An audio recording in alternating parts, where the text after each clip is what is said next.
Inside PNC Park for the final game of this road trip. Curtis Granderson said he arrived a half-second late and missed the ball by about a foot. Would have been, in the context, one of the greatest catches in baseball history. No question about it, and it was also one of the greatest efforts, though, too. When you saw him go full speed, no regard for the wall or his body, trying to come up with a huge play for Rich Hill, and everybody was laying out and doing everything they can to try to pull that out for him. So ready to turn the page with this lineup. Brought to you by Honda. Chris Taylor's at the top. Corey Seager gets the day off, and so Curtis Granderson bats second. Justin Turner's back in there third. Grandal hitting cleanup, followed by Gonzalez and Puig, and then Forsythe and Kike Hernandez, the birthday boy, turning 26 today, in front of Hyun-jin Ryu. On the mound for the Pirates is Chad Kuhl, who turns 25 in a couple of weeks. He's continued to evolve. Dodgers saw him back in May, but his repertoire has changed since then. Yeah, and you look about that back in May, that's when he suffered his first loss against the Dodgers. This is going to be his fourth career start. Actually, his first major league start came against the Dodgers here at PNC Park in the middle of June of last year, and he ended up getting that victory. But at the same time, talking about the changes, he was a two-seam sinker ball pitcher that averaged about 90 to 93 miles an hour. Well, he started incorporating a four-seam fastball. His fastball now is averaging 95 miles an hour, topping out at 99 miles an hour. He's got a good slider, a good breaking ball, a good curveball to go with that, and an occasional changeup. So he definitely has changed. It's not so much all the time down in the zone with that two-seamer. He will come at the top of the zone with that four-seam fastball, getting those swings and misses and some fly balls. So on a beautiful day for baseball, temperature around 70 degrees. Chris Taylor climbs in, and we're ready to go. Dodgers 89 and 36, still in front in the division by 21 full games, while the Pirates sit at 61 and 66. And having climbed back into the race in the Central for a moment, have fallen back out, now 8 back. Off we go with a fastball outside. Dodgers have won 23 of their last 28 games since early June, 54 and 11. Taylor takes a strike, 1-1. It's been a big part of this success. Top leadoff hitter in baseball by most categories. And on this 1-1 pitch, he takes ball 2. I showed that graphic right when he stepped into the plate. You look at what he's done, his batting average since the All-Star break, 353.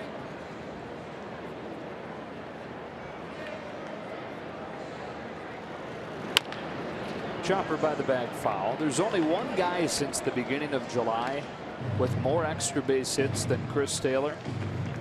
It's Giancarlo Stanton. Then Chris Taylor for the most extra base hits in the game.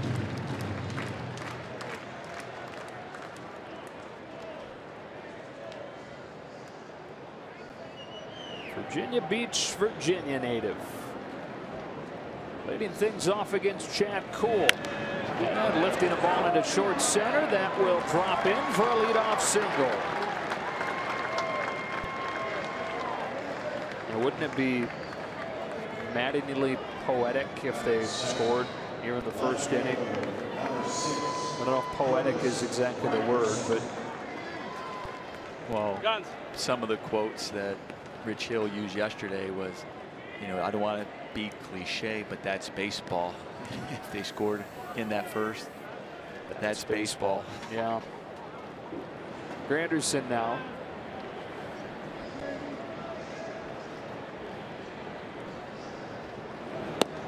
Takes a strike.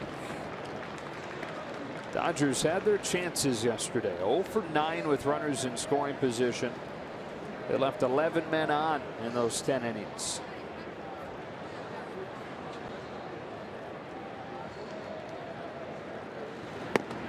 It's 1-1.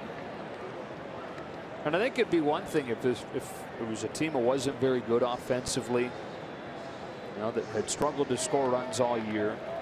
That was only the 6th time they've been shut out in 125 games.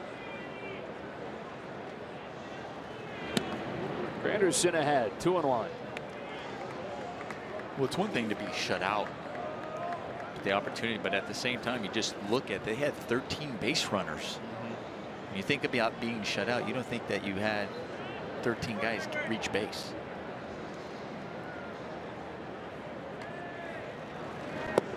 3-1. Yeah, so there's the 11 that they left on, and then hit into 2 double plays as well. Justin Turner was not part of that lineup yesterday.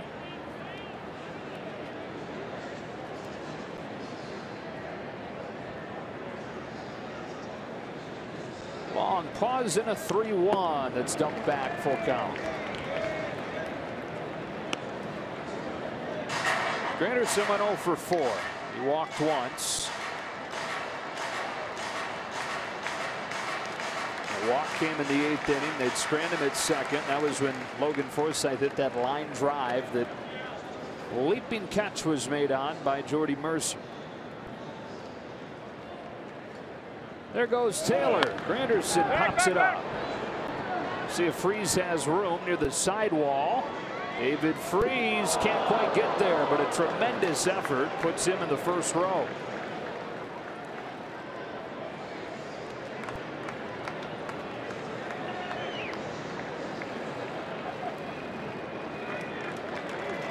That was a great effort by Freese. He had a good read on it, kept his eye on it, took a peek, looked at the fence to make sure. I don't know if this actually might have got tipped off the glove or not, because it was really close. And making sure everybody's okay over there. Just out of his reach by inches. So another payoff. Taylor runs again, and Granderson takes ball 4. First to have reached for the Dodgers on this Thursday afternoon. It's the 24-year-old from Bear, Delaware, which was just outside of Wilmington. Now, the number is not great for Chad Kuhl, but totally skewed by one outing back in April where he gave up 9 runs over 1 2/3 to the Cubs. If you get rid of that one game, his ERA is almost a full point lower. And you see things like that early in the year where there's not enough data. But that's how significant that one outing was. We're at the end of August, and still, you remove it, it's a totally different looking season. 2 on for Justin Turner, who takes a strike. We also talked about just the difference he is as a pitcher this year compared to last year, the adjustments he's made for the 2-seamer to the 4-seamer, also the breaking ball. He's also changed his curveball and slider a little bit, getting more break out of it.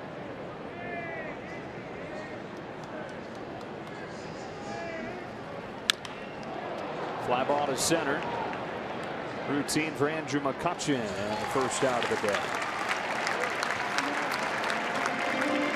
And that was something the Dodgers were unable to do in last night's game as well. Getting a man on second base with nobody out and unable to move him over to third base to try to get somebody at third base with less than 2 outs. They had a couple of opportunities in yesterday's game to move that runner over. Were unsuccessful.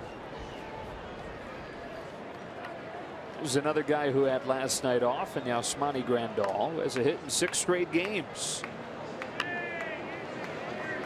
That includes a home run in his last opportunity 2 nights ago.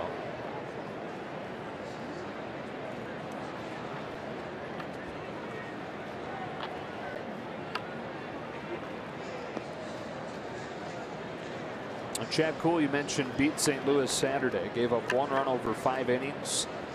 That's despite an hour 56-minute rain delay in the 2nd inning.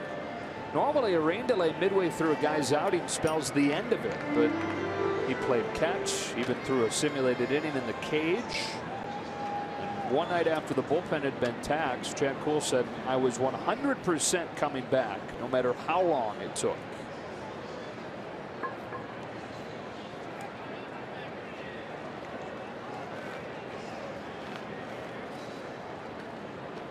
A very fiery, tense, quick-working guy.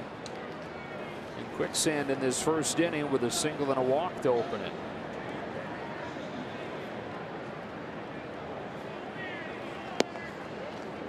outside, ball one.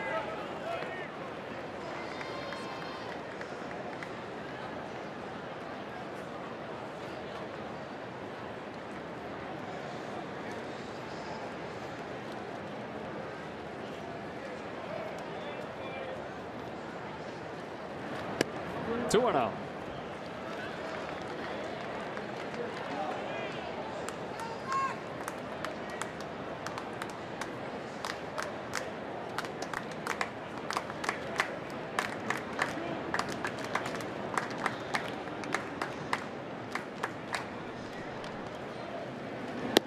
Strike one.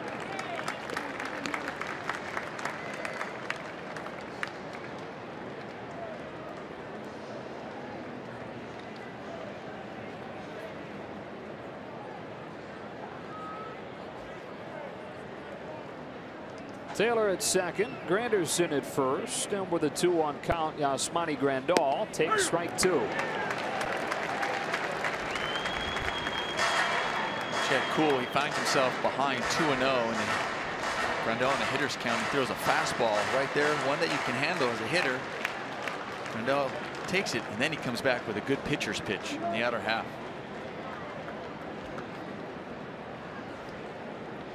Now he's downhill with a 2-2 that runs the count full. Next pitch will be Kuhl's 20th already. One of the things that was so impressive about what Rich Hill did yesterday, how efficient he was. The fact that there was going to be perhaps an opportunity to continue to the 11th, depending on how long that 10th took. Job to protect. We'll do the 3-2 again. And on the other side, you give Trevor Williams on the Pirates a lot of credit too, going 8 innings as well. I mean, both teams played those extra innings. Both have used the bullpen a lot in the first 2 series. The fact that he ended up going 8 innings and finding ways to get out of jams.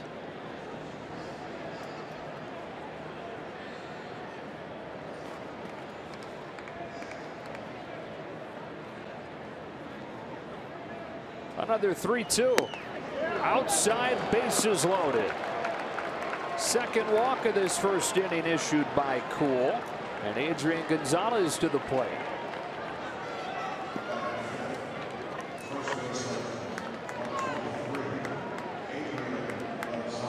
Came up with the bases loaded earlier this week, just barely missed a grand slam, flying out to the wall in center. But here we are, Nomar, another day, another opportunity for the Dodgers. Can they change the story in these situations? Well, yeah, in game 1 they had the bases loaded. They were 3 times where they were unable to score. They actually got the bases loaded 4 times in that game. One of the times they were able to score. 3 other times unable to.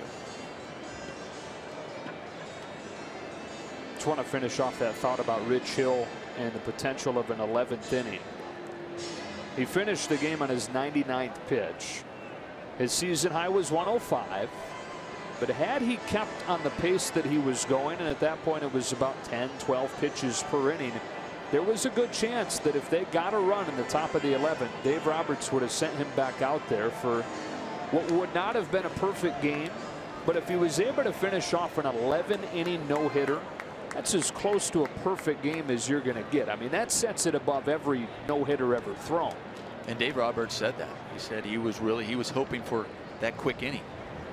Strike one. He looked at not only the way the obvious display of the way he was pitching, but he was looking at, he goes, he didn't really have those stressful innings as well. So he had a low pitch count, was efficient, low stressful innings that he felt confident to go out there, and he was looking to see if he could have a quick inning in that 10th.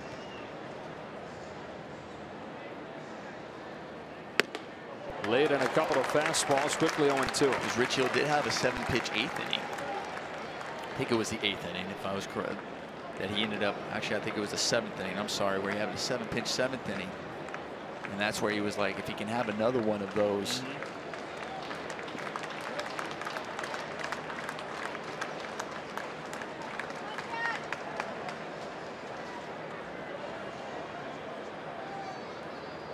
We will never know.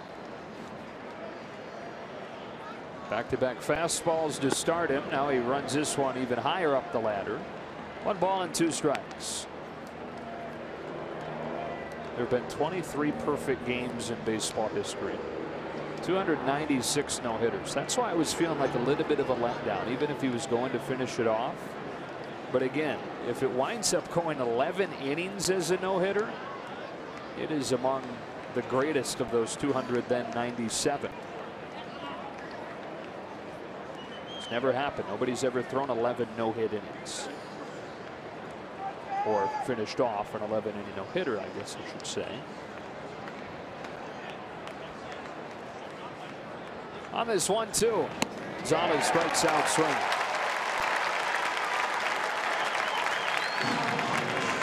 Big second out for Chad Kuhl. Yasiel Puig to the plate. We look at our Land Rover Performance Spotlight. Yasiel Puig has been on base in 8 of his 15 trips to the plate in this series, including the game-winning home run in the 12th inning on Monday. Well, we talked about Yasiel all season long. His growth at the plate, not only just the way he's swinging the bat, driving the ball out of the ballpark, but his patience. Charts him with a curve for a strike. Highest walk rate of his career. Especially lately, those walks have really gone up. That's with the bases loaded in a scoreless first inning. And take strike 2. Chad Kuhl having 2 base on balls in this inning. And here's a guy who throws, average 95 miles an hour. You're looking for that fastball, especially in this situation, and gets 2 breaking balls. And now he throws another. No swing.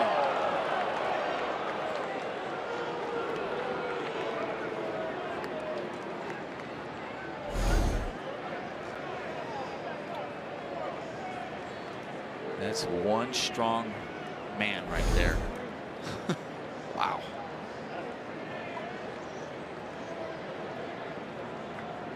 Able to hold that bat back and at least see one more pitch.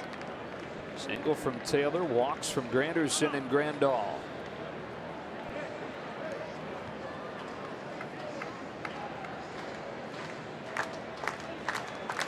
Kuhl trying to pitch his way out of first inning trouble. He's done it. Riding that fastball to the 100-mile-per-hour mark to leave the bases loaded.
As we roll on to the bottom of the first inning here in Pittsburgh.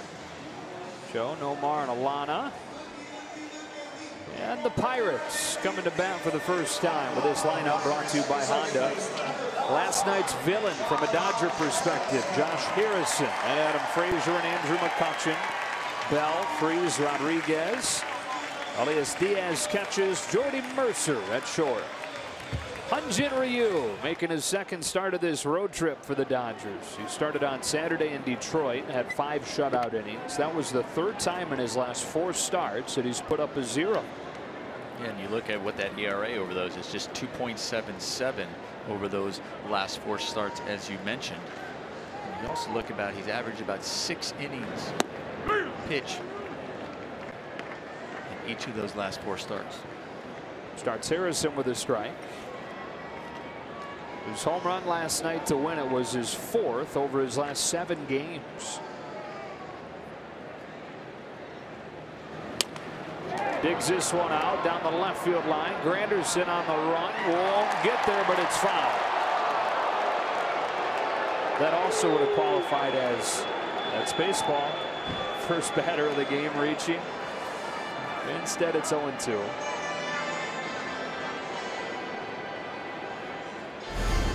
would have been the first batter reaching. It would have been, oh, it was that close. Wow.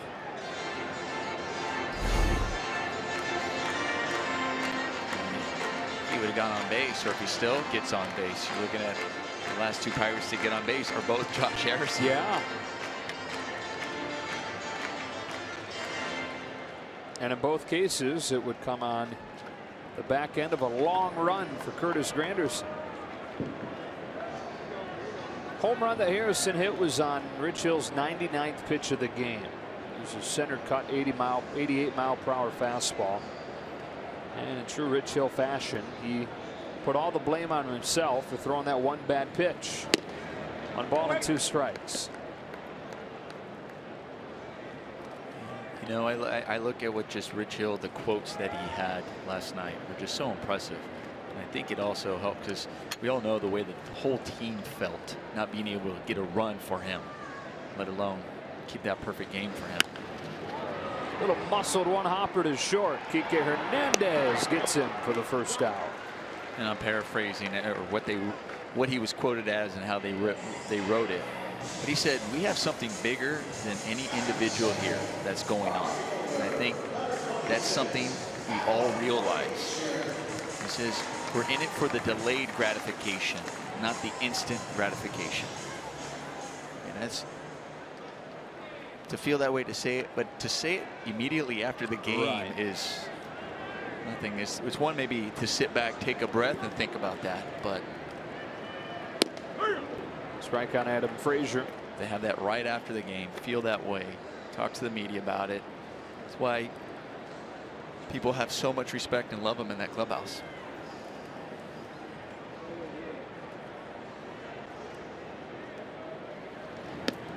Ball and a strike.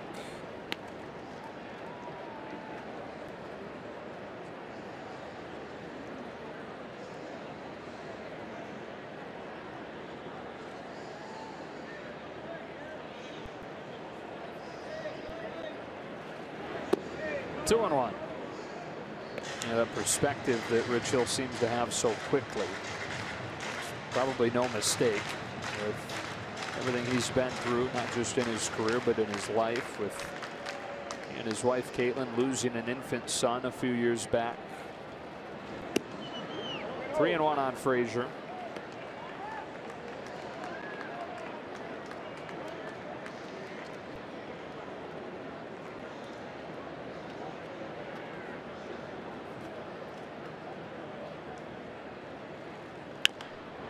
And the other thing that Rich Hill talked about, because they were asking him about the play, about Adrian Gonzalez making that great play too on that bunt, but also the one that Chase Utley had down the stretch. He says, yeah, that image will be burnt in my head for a long time.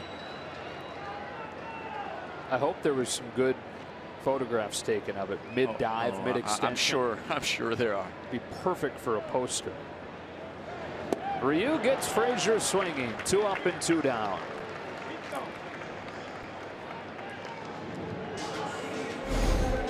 And here's the play we're talking about. You can just freeze it right there now and print them out, and we can give them to you right there, Joe. But that is just, I mean, what an amazing play by Chase Utley. And then I love the reaction from Utley after Hill is excited. Utley just looks at him and nods. Yeah. Yep. Yeah, no big deal.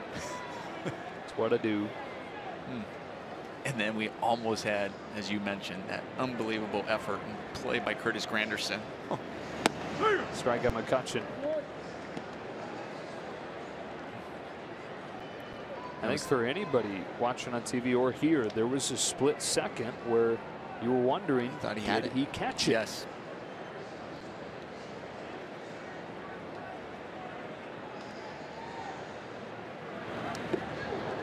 One and one.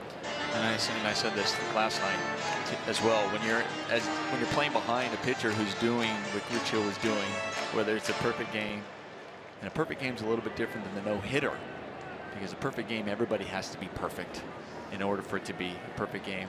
But in both instances, you feel like your range is exponentially greater because you were trying to get everything.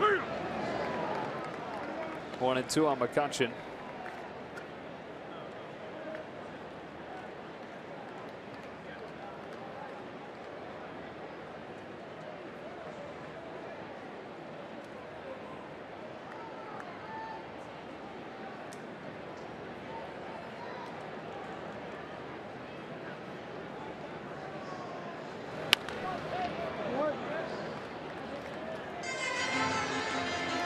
Dodgers have done a good job on McCutchen this week. He's 2 for 12. Came into the series as the top hitter in the National League since late May.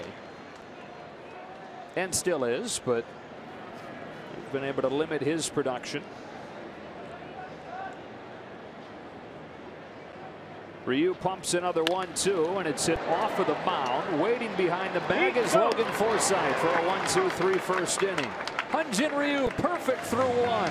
On to the second in Pittsburgh.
A 40-pitch bullpen session yesterday. Clayton Kershaw threw off of flat ground today, and he is now en route to Dallas, Texas. Clayton Kershaw breaking up the travel a little bit, going to Dallas first to spend a day with the family before heading on to Oklahoma City to start in that rehab assignment on Saturday. Also, Kenta Maeda, not uncommon for the starting pitcher the next day to go ahead of the team. Kenta Maeda is also en route back to Los Angeles to get ready for Game 1 tomorrow back at home, guys. All right, Alana, that'll be against Chase Anderson of the Brewers. Be good to be back home, if only for a few days. Logan Forsythe opening the second, fouling it back. It's 1-1. You can't talk about last night without talking about feeling bad for Logan Forsythe as well. You know, nobody feels worse about it than he does. Now, off of the bat, it looks like a routine ground ball. But because of where he was positioned and the route that he had to take, it was one of those where you're kind of in between. Yeah, in between deciding whether you're going to backhand it or whether you're going to try to get your body in front of it. Now, it's not just an excuse. It's not an excuse. He knows he should have made that play. Drives this one to right center field. That'll get down for a leadoff single. But when you're looking at it and you're going, how did he miss that ball there? What happened? I'm just telling you that as this ball's going, you can see right there where it is to his right. And, you know, you're thinking, okay, as a third baseman, usually it's just trust your hands, trust your glove, and you field it. You know, you backhand that one. But then the way it was hit, you're going, oh, I might have time to get in front of it. So he takes a couple of steps, and that's where we're talking about in your head. It's just in between, and it costs them. Leadoff man on in front of Hernandez, who takes a strike, and I would imagine being in between and also tense with what's going on in the situation. That's a combination that'll kill you. Yeah, that's all going on in your head. Like I said, from the difference between dealing with a no-hitter defensively and a perfect game. The range is there. Like I was telling you, it just seems to be greater because the adrenaline, the intensity there, but also the anxiety is higher in that perfect game because, like I said, everybody has to be perfect. You can't just miss it. Where there are times where in the no-hitter, you get to the ball, even if it goes off your glove, hey, it's an error on me. The no-hitter is still intact. And I'll tell you, on the other side, on the offensive side, Logan Forsythe, I mean, he got robbed twice. You're right. The runners in scoring position. I mean, you had man at first and second, and Josh Harrison lays out. That's foul. Lays out on the ball up the middle, snags it, and throws him out to first base from his knees. I had forgotten about that. So much happened late in the game. Right. That was in the fourth. That was in the fourth inning, and then in the eighth inning, when he comes up and there's 2 outs and he lines out, everybody thought that was going over Jordy Mercer's head, and he stretches out and takes it away. Here comes the 1-2, and it's foul. I think he could get his hands out of the way of it.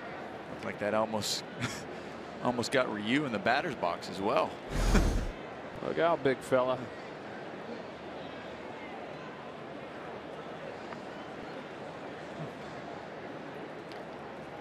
Ryu kind of over there ducking.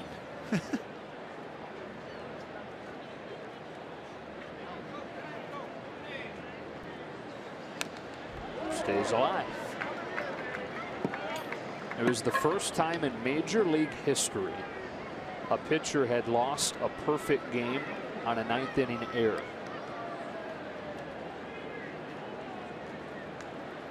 And I know Dodger fans remember when Clayton Kershaw got his no-hitter, but he had a bid for a perfect game, and the perfect game was on an error in the 7th. Hanley Ramirez. Check swing, stays alive again, still 1-2. That game's considered one of the greatest games ever pitched still. And Rich Hill's game last night has to be considered one of the greatest losses of all time.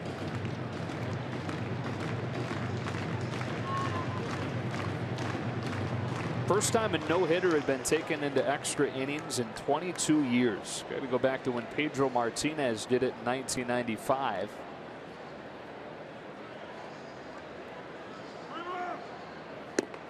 That was actually a perfect game through 9 innings. Expos got him a run in the top of the 10th, so it was no score just like last night's game.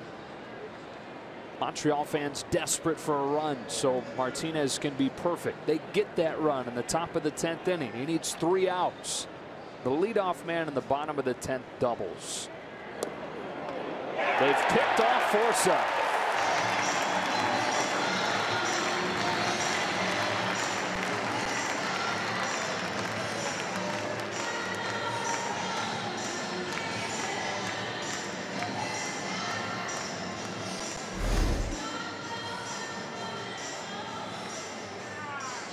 I think they might have got him there.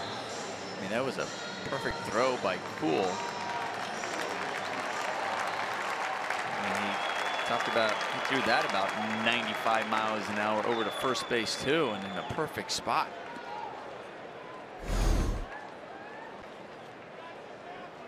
And so 1 out.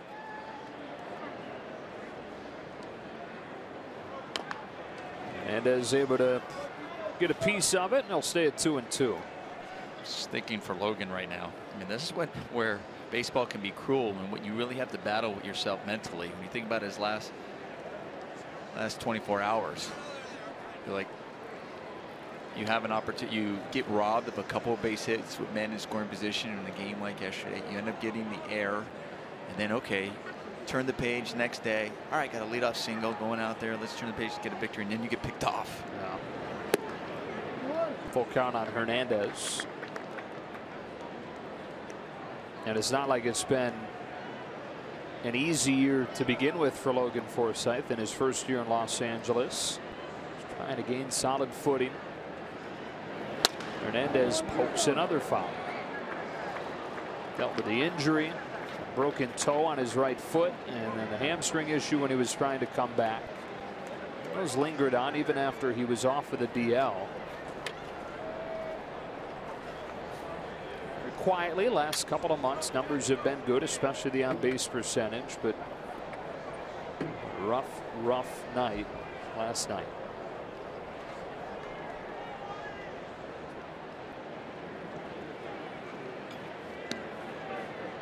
Hernandez really battling here in a scoreless game in the second. This will be the 11th pitch from Chad Kuhl, but the first one for this bat after Hernandez broke it on the previous foul ball.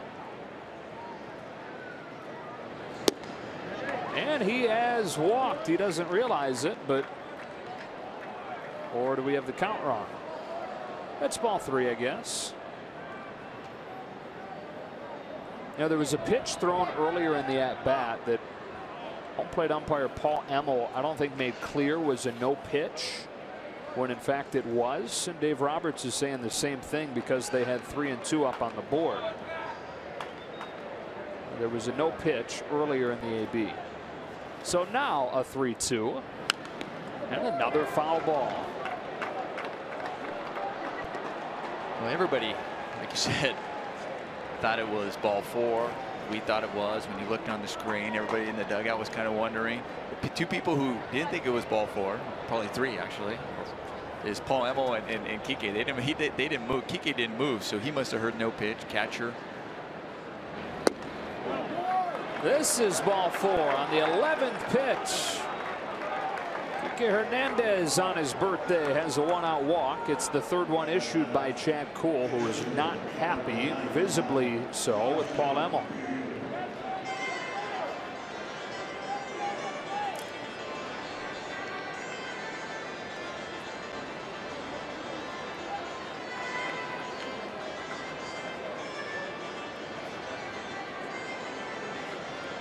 Ray Searage already out for his 2nd visit in the first 2 innings.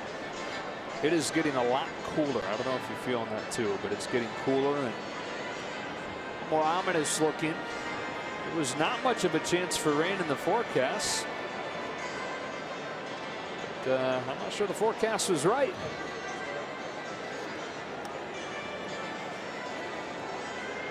Go back to the cliche that Rich Shield, that's baseball. Yeah, that's weather. It also seemed like that's baseball, where there's always the potential or something like that happen in delay when there's on getaway day.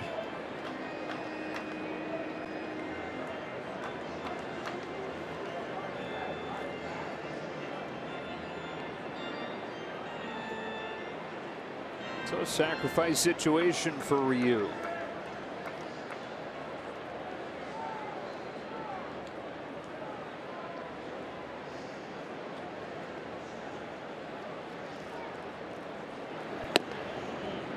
Ball 1, that outside corner not biting.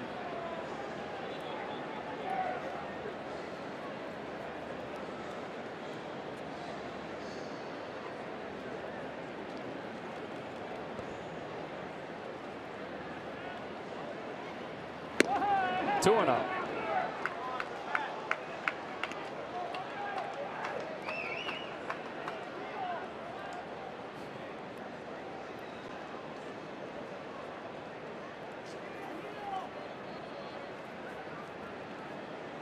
Dodgers got him for 4 runs on May 10th. Trying to get to him here in the second. Hernandez took off and Ryu bunted it foul. 2-1.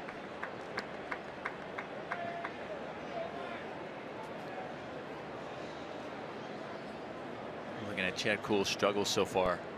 You know, walking Kike, good at bat. First couple pitches to Ryu. I go back to thinking about that at bat for Yasiel Puig. He had some similar struggles in that first inning, couple of walks, and then you come up with the bases loaded for Yasiel Puig looking for that fastball, his go-to pitch, and he throws 2 good curveballs for strikes. Yeah.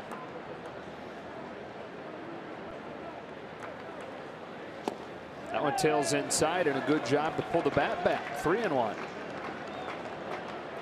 This is an athletic man right here, Hyun-jin Ryu.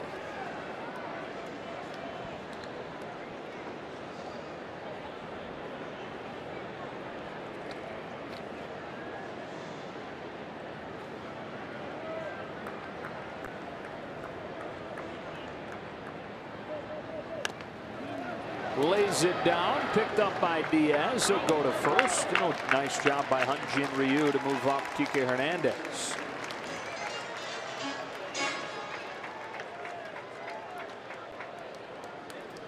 Really nice bunt by Hyun-jin Ryu, getting the job done. Another opportunity of runners in scoring position. They also look up. Now you're also thinking about how big that pickoff was. And Logan Forsythe start this inning. If I look at the Dodgers right now, they are 0 for their last 13 with runners in scoring position.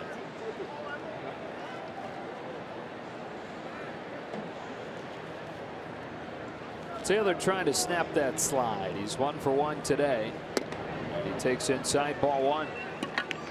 Dodgers have had a leadoff single in both innings so far. He had Taylor's in the first, Forsythe here in the second before he was picked off first base.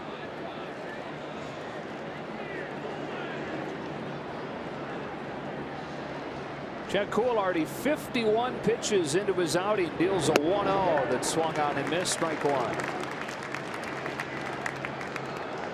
There goes a helicopter flying below us again.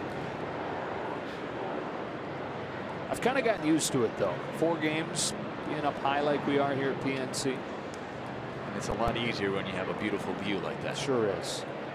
Distract you from the fact that you can't see the game. 1-2.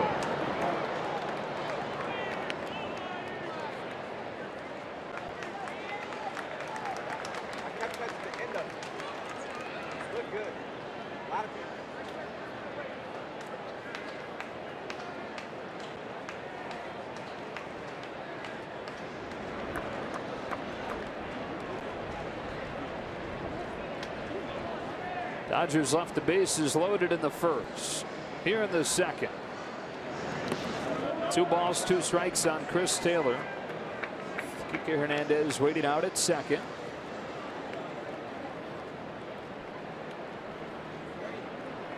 Chad Kuhl all over the place so far. He's been able to bully his way out of some jams with a fastball that he turned up to 100 to strike out Puig to finish the first.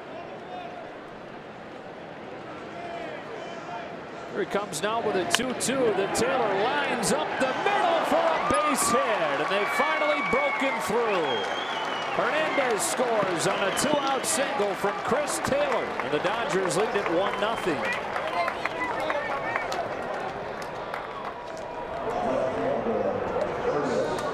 It's only a matter of time, right? Well, we were talking about Chris Taylor, what he's done since the All-Star break. Coming into this game batting .353. Extra base hits. There's only one other person in the NL since early July that has more extra base hits than him. That's Giancarlo Stanton, and he comes through again as we had a look at our Volkswagen replay.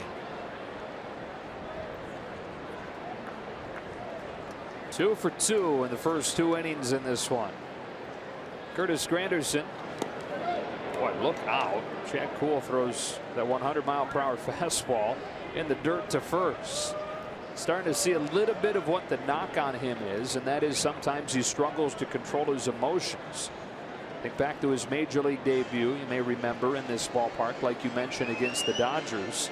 It was on Sunday Night Baseball. Extra jacked up because of that, but he really showed a lot of emotion when he tagged out Justin Turner in the play at the plate. Not a bad thing, but can become one if you can't channel it right. I think that sometimes it still does become an issue for him. He's in with a strike on Granderson.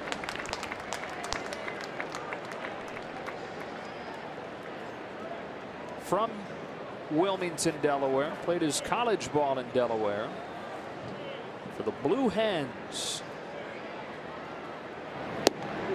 1-1. Drafted in 2013, now in his second major league year. And what a night that was to open his career, beating Clayton Kershaw in that debut.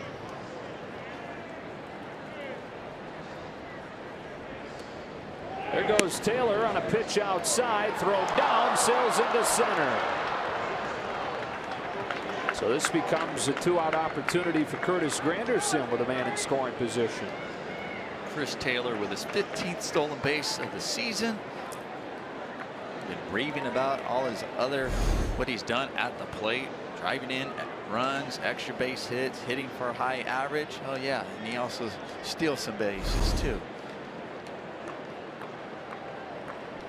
Leading the Dodgers with that 15th stolen base right there. 2-2.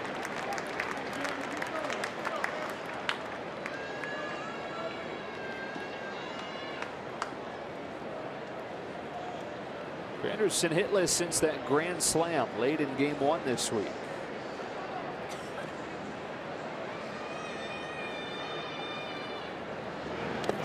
He's worked it full after walking against Cool his first time. It's already 3 walks issued by Chad Kuhl to the 2 strikeouts. Regardless of whether he finds it, what's done is done. He's thrown 60 pitches and we're not even out of the second.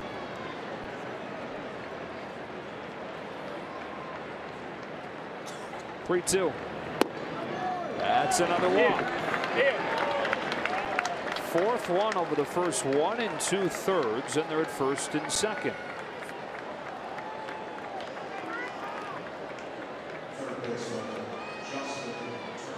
I think back to the game that Jameson Taillon pitched against the Dodgers here, the second game of this series, and he was asked after the game about facing this team. He says, gosh, I thought I was making some really good pitches, close pitches that usually batters put in play, ground out. He goes, these guys, they take them.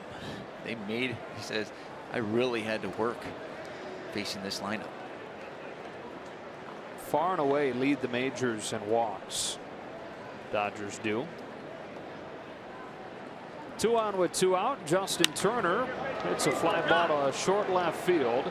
Sean Rodriguez runs under it, and the inning is over. But the Dodgers do get on the board with a 2-out single from Chris Taylor to the bottom of the second.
every device.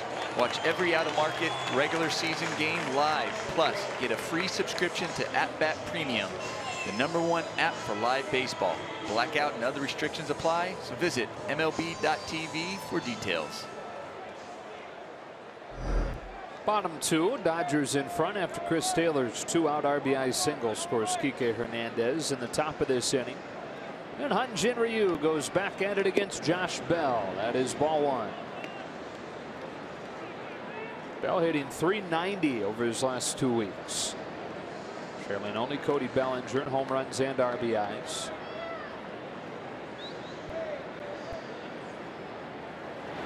It's among National League rookies.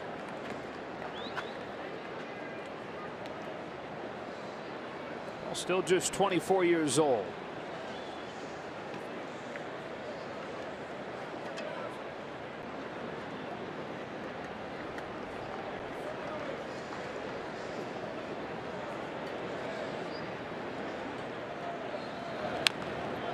Two and one.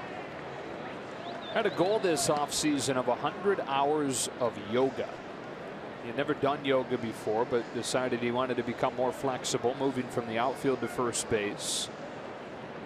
And so really got after it, was getting close to reaching his goal of 100 hours. He injured his knee. It's a liner caught at second by Logan Forsythe. And he said in the fire hydrant position. I can't necessarily picture that, but that's how he hurt his knee. And the only reason I'm telling you a story about yoga is because he hurt the knee so bad he had to have surgery on it from doing yoga late in the offseason. That was on February 1st, so a few weeks before you report to spring training. That's what happens when you party in the fire hydrant position, I guess. And had to have surgery, and Pirates are thankful it was minor surgery. He was ready to go for opening day. Outside ball 1 on David Freese. So is it safe to say, and obviously he wasn't doing it right in order that I don't know. You would think that proper form in the fire hydrant would not produce torn knees. One would assume, right?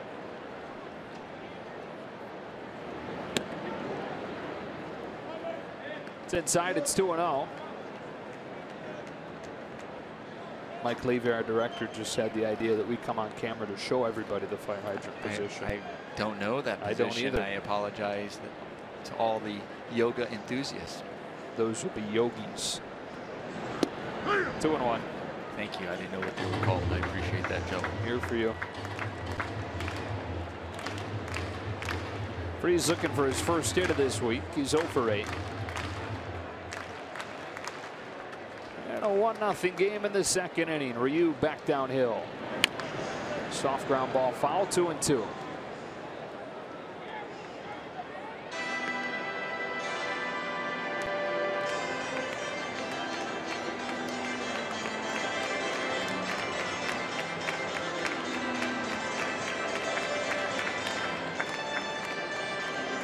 Not a bad crowd for a daytime game. Kind of an odd start time, 4 o'clock Eastern.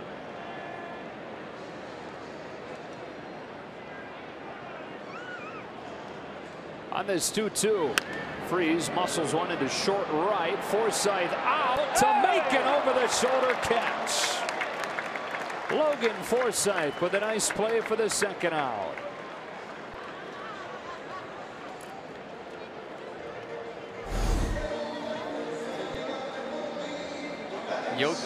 Logan Forsythe, especially after taking that peek, as he was going out right now to make sure, you know, taking an extra peek to see where Yasiel Puig is on that one as well, when you know Yasiel's in right field, and then to look back up and then find the ball. You kind of saw the route. It wasn't necessarily your direct route, but it was not an easy play, and he comes up with it. 5 up and 5 down for Ryu, and Sean Rodriguez, who struck out all 3 times last night, takes strike 1. One hit in this series was a home run.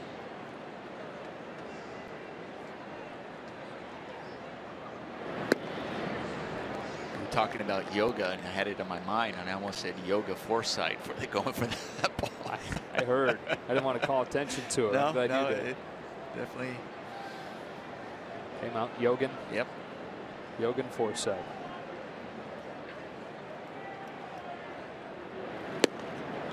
2-1. I think he might like that nickname better than Logie Bear. He's embraced that. Yeah, I'm pretty sure that's what he's wearing on his jersey right. for Players Weekend. Starts tomorrow. 2 balls, 2 strikes on Rodriguez, who's in his second stint with the Pirates. So the last couple of years they loved him here in Pittsburgh, but off he went to Atlanta. Pirates got him back after the deadline passed in early August.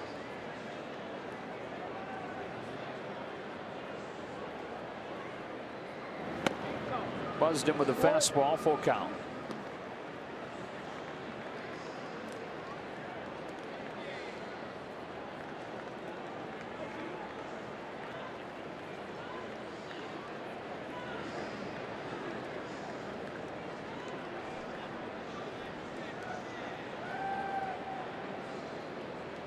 Here comes a payoff. And he walked in. First base runner of the game for the Pirates.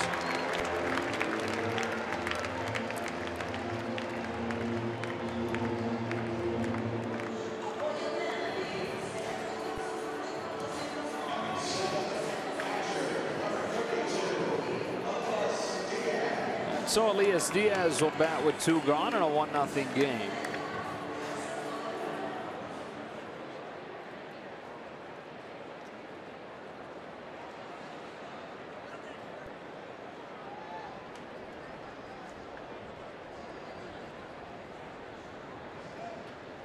Ball 1.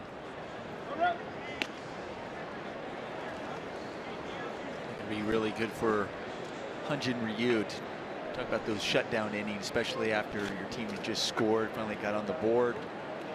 But you're doing an excellent job getting the first 2 guys out. Don't want to let this one get away.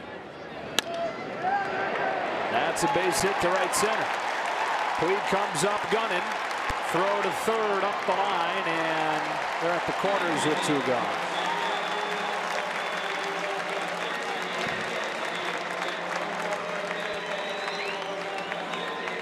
First hit of the game for the Pirates right after the first base runner. And a 2-out chance here for Jordy Mercer. Well, the first 2 guys that got out, Bell and Freeze, didn't hit the ball really hard, kind of soft liners. And a nice play by Logan Forsythe on one of them. And that one wasn't hit very hard either. Kind of off the end of the bat as well, and just kind of flipped it over there over Forsythe's head.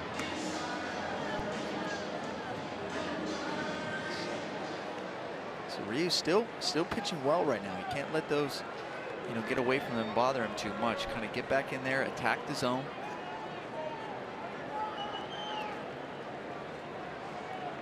Jordy Mercer, a little bit low, 1-0.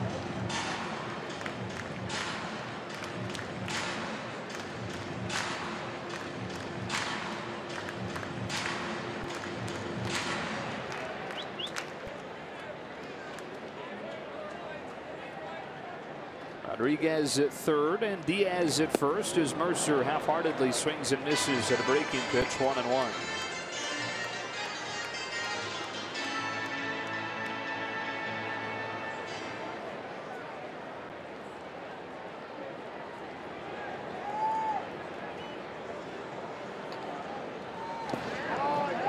Two and 1.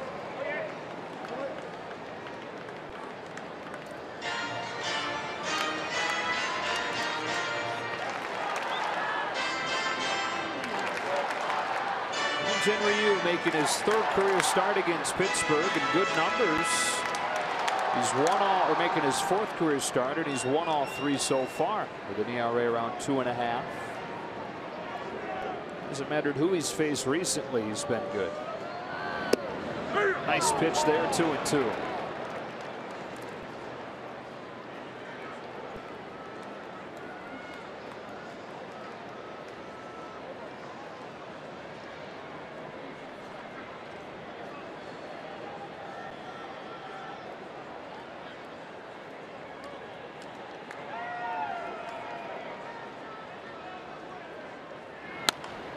Shot to right, tie game. The Pirates string it together with 2 outs. And an RBI single from Jordy Mercer evens the issue at 1.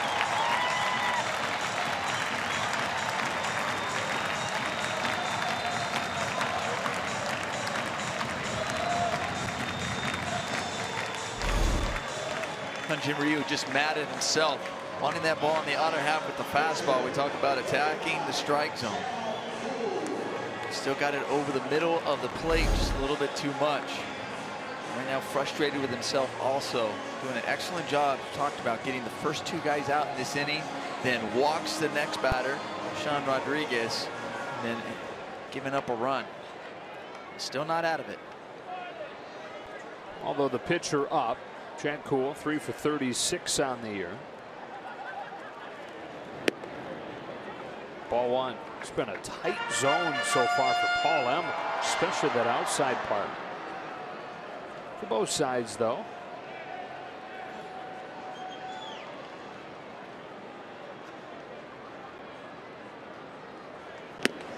One and one.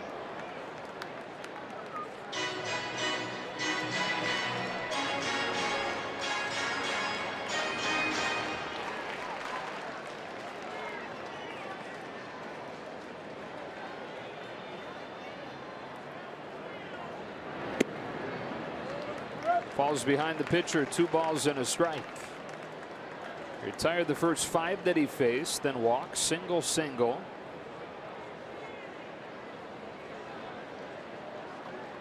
And now a 2-1 pitch coming up to Chad Kuhl. Strike on the outside corner, and Kuhl's looking at him saying that hasn't been a strike yet.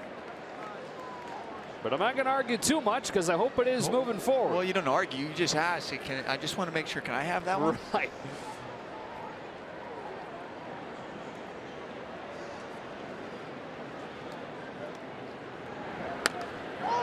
Shot to first and speared by Gonzalez off a bounce. Nice play to finish the inning. A 2-out rally ties the game at 1.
Time for the Coors Light Cold Hard Fact. First time that a pitcher had lost a game when he pitched 9 or more innings, allowing 1 or fewer hits and issuing no walks since Pirate did it in 1906.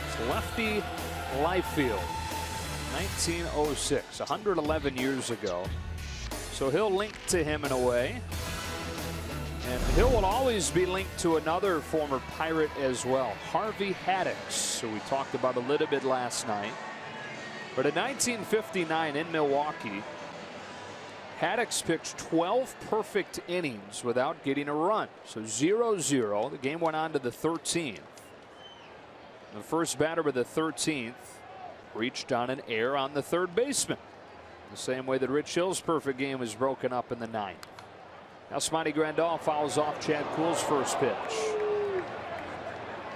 So the first man reaches in that 13th inning. Still no score in the game.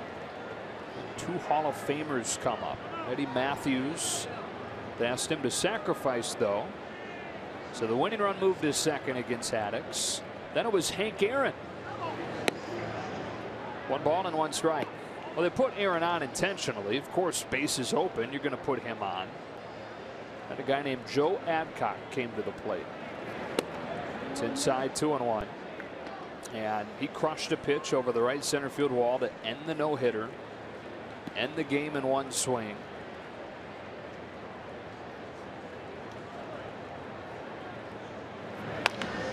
Hard hit, but position well. Harrison will throw to Bell to get Grandal. But Hank Aaron didn't realize that the ball had flown out. He just saw that the runner ahead of him was going to score, and that's all they needed. So Aaron makes a left turn, heads back towards home plate to celebrate the win.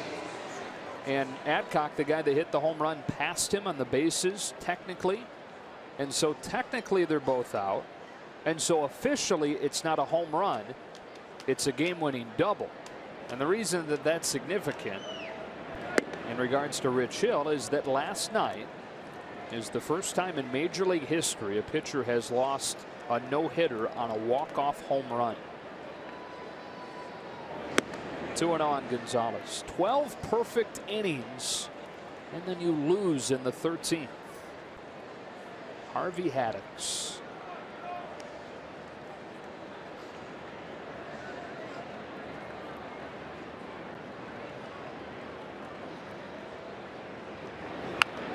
Two and one.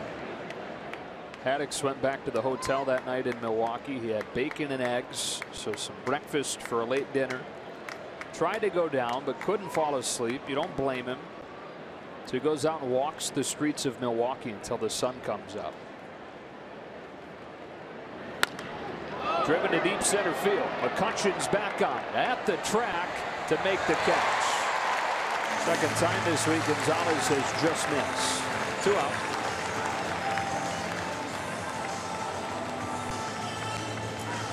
There is a happy ending, though, to Harvey Haddix's story. 1 year later, he was the winning pitcher in Game 7 of the World Series as the Pirates beat the Yankees. And that kind of goes back to what you were talking about. There are bigger things at work for Rich Hill and these Dodgers. And that's what they've been focused on. That's what they've been focused on since the first day of spring training. Strike one on Puig. And we can look at their record right now coming into today. 89-36, 21 game lead in the division. You're like, yeah, they're focusing on the postseason, eventually World Series. No, they've had that mentality and focus since they walked through those doors in Arizona.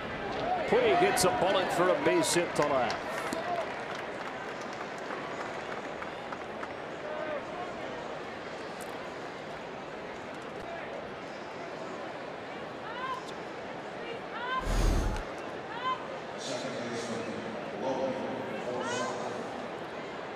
Job by Yasiel. It's a breaking ball. It was just a slider that didn't slide too much. It was just kind of flat out, staying on it. Those were the pitches that he got him on his first at bat. One of his 2 Ks. Forsythe singled his first time.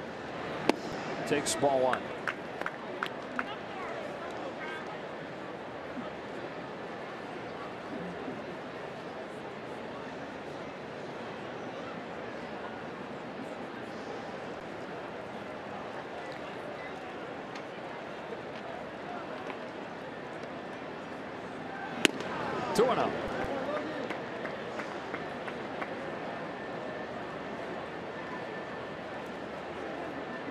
Kuhl already at 75 pitches with 2 out in the 3rd. It'll be a long day for this bullpen.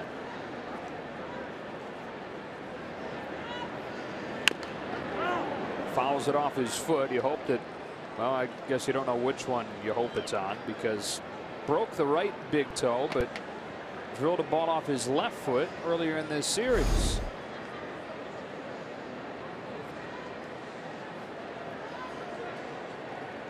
That one looked like it was on more off the top of the foot. Yeah. And the one earlier in this series wasn't that far off from that one either. It was a little bit on the top as well. Spreading the love. All still hurt. All still not fun. Ones when you do it, you're going back, and then when the game's all over, the adrenaline slows down. You go into the training room and you're going, I don't know if I want to take my shoe off, because you're going to feel all that throbbing and blood rushing to that area. I'd imagine if you hit it off big toe, you'd be afraid to take your sock off and see what kind of damage you might have done to the nail. Yeah.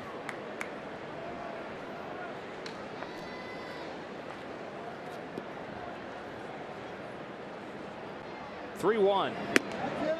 That's upstairs. Another walk. 5th one of the game issued by Chad Kuhl, and the Dodgers again with a 2-out opportunity.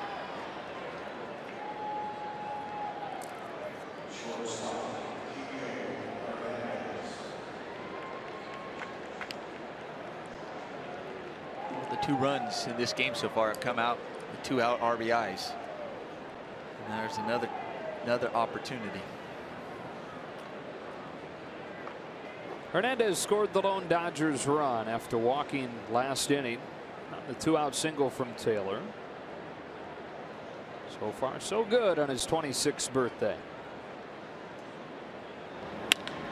That's ripped to left for a base hit.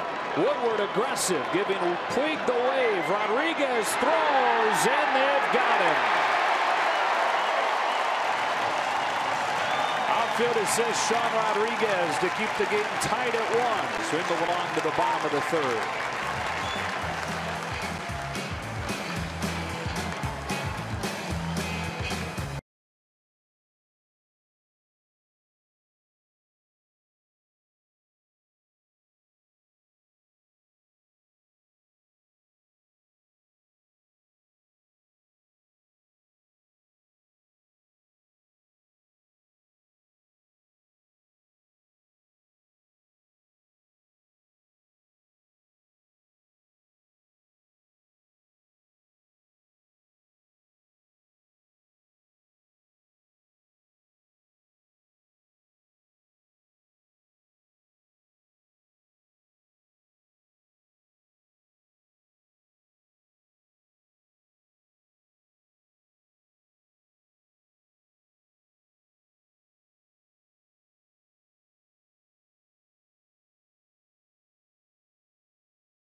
Yasiel Puig the aggressive send, and we take a slow-mo with Kona. Sean Rodriguez makes him pay. Yes, and you know, Yasiel might have been able to get a little bit better secondary, but before Yasiel Puig even gets to third base, Sean Rodriguez had the ball in his glove.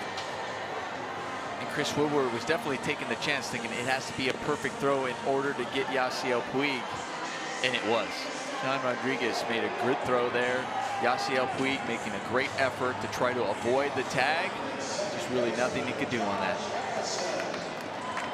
So the game stays tied at 1 to the bottom of the 3rd inning.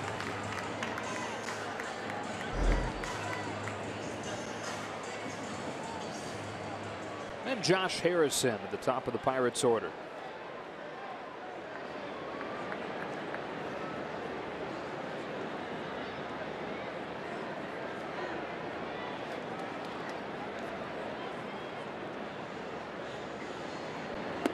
Josh Harrison only 5'8". Says he's always been doubted because of that. Guys find anything they can to get a little added motivation.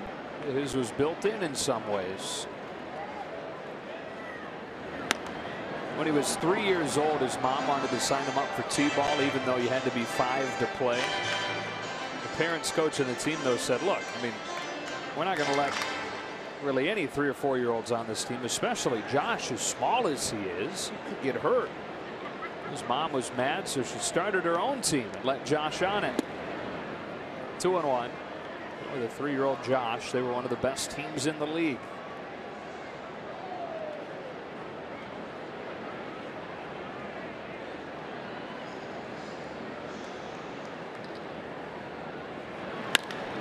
Ground ball to short. Kike Hernandez. Harrison is out as Gonzalez stretches to catch a wide throw.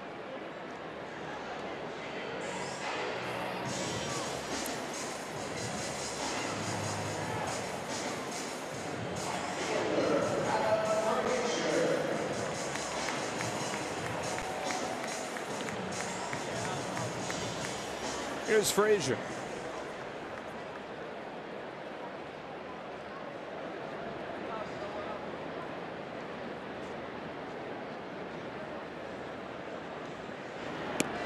Off speed to start for a strike.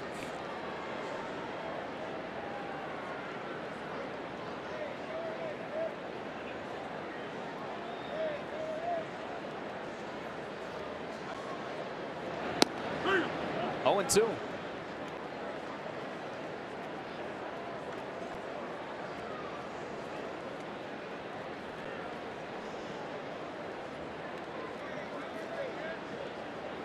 Ryu has 1 strikeout so far. It was of Frazier back in the first inning. Tried to get him to chase. He laid off. Ball 1. It's only the second time in his last 5 starts that he's allowed a run.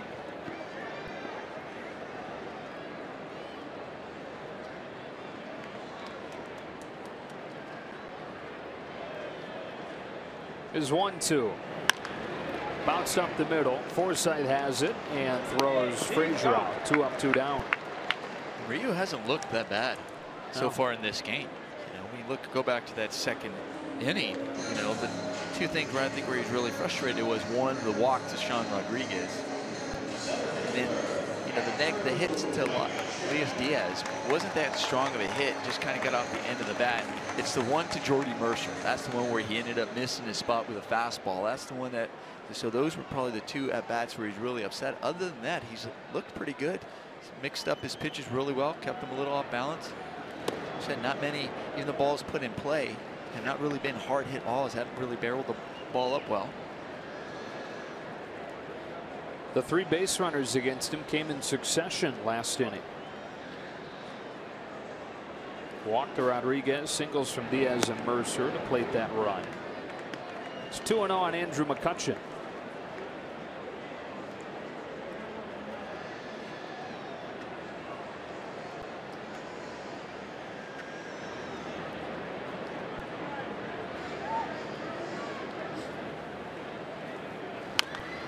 Two on 1.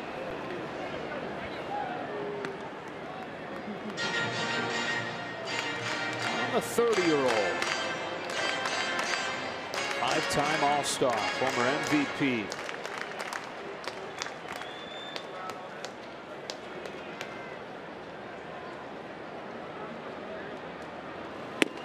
Three balls and a strike.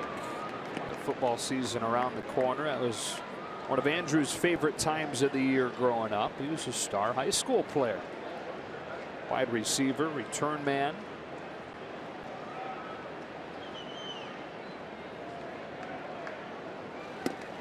Three and 2. Football career ended though when he blew out his knee after catching a pass when he was a sophomore, and he took that as glass half full approach, that he probably wouldn't be where he is now without that injury, because he was thinking he'd go play college football. That'd be the best chance to get his education paid for. He's got to walk to keep this 3rd inning going.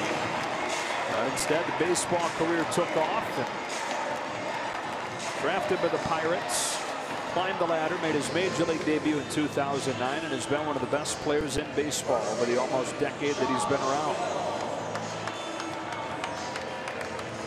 So he gets hurt. He says, listen, I can hit. You all know he's a great athlete. Made him focus. Well, I tell you, lucky for baseball. Yeah. He decided to focus all on that. 2-out walk was that opened the door last inning for the Pirates. Ryu trying to shut it after a 2-out walk here. Josh Bell, the hitter. Strike one.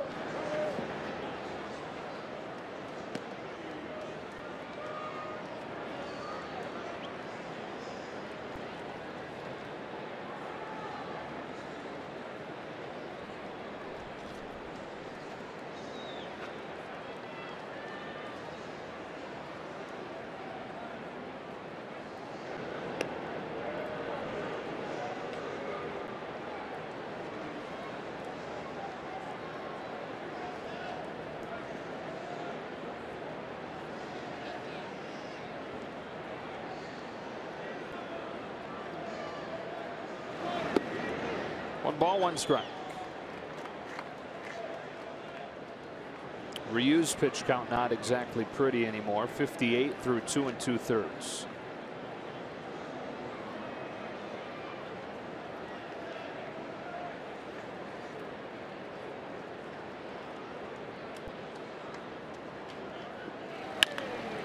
Hard grounder, diving play by Justin Turner from foul ground. He throws him out.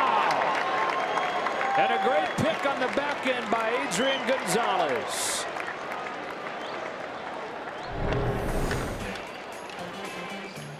The Gold Glove caliber.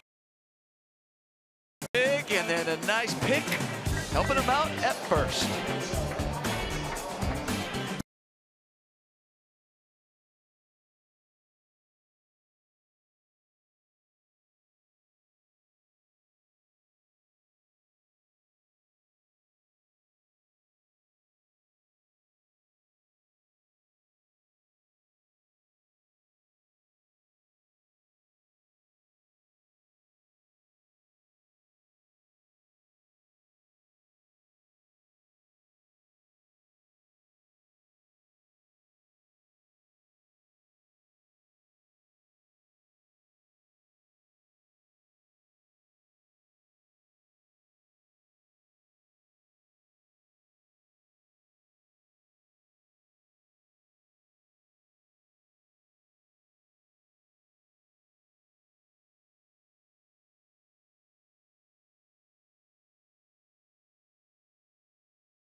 Dodgers baseball on Sportsnet LA is brought to you by the all-new 2017 Chrysler Pacifica, the new benchmark of minivans, and by Jack in the Box. Come try the new $4.99 Smoky Jack Burger combo, a small fries and a small drink, limited time only. Back in Pittsburgh, tied at 1 to the top of the 4th we go. Hyun-jin Ryu leads off the inning and takes a strike from Chad Kuhl. He's held the Dodgers to 1, but has not been sharp. He's walked 5, allowed 5 hits. Kind of more of the same for the Dodgers today. 1 run despite having 10 base runners.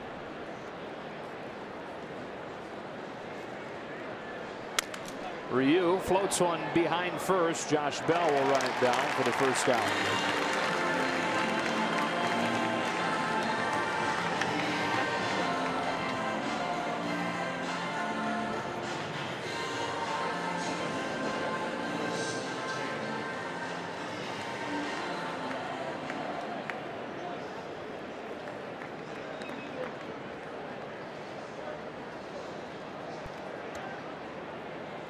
Third time through the order for the Dodgers. 2 nights ago, Chris Taylor had 3 hits over the first 4 innings, and he's trying to do the same thing here.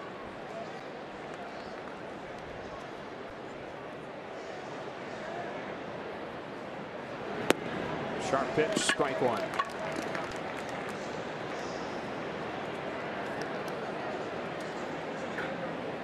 Look at that 2 nights ago.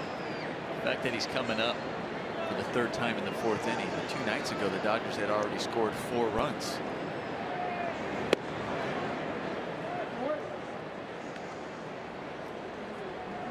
Big difference here. So far, we're seeing just a lot of missed opportunities by the Dodgers for the last night to so far in this game. They average about 5 per game on the year. One of the best in baseball. The thing that made yesterday so hard to swallow. Cole delivers 2-1. Taylor cracks a bounce it is short. Mercer shuffles over to get it, and a strong throw for the second out.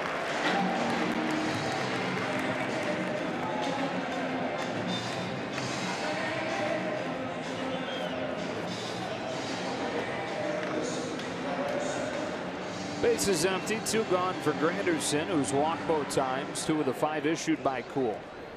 Tries to work the first 1, 2, 3 inning of the game. In fact, tries to work the first inning where he doesn't give up at least 3 base runners.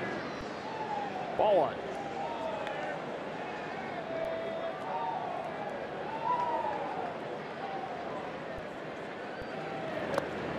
Two and 0.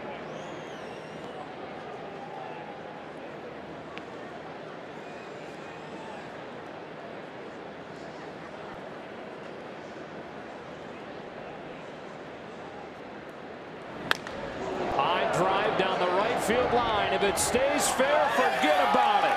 Fair ball, home run, Curtis Granderson. His 3rd as a Dodger already. And it puts the Dodgers back in front at 2-1, right down in the Allegheny.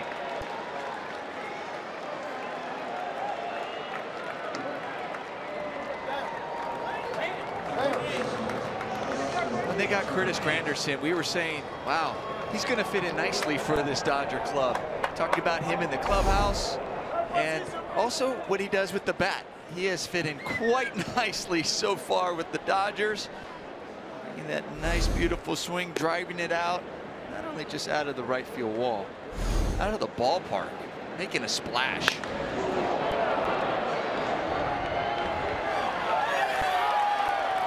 Awesome.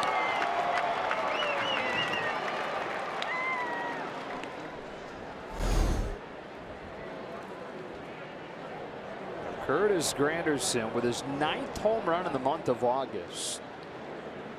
Here's a 2-0 to Turner, and he pokes it foul. 2-1. And his 3rd in his first week with the Dodgers. Back in his first 5 days with the Dodgers.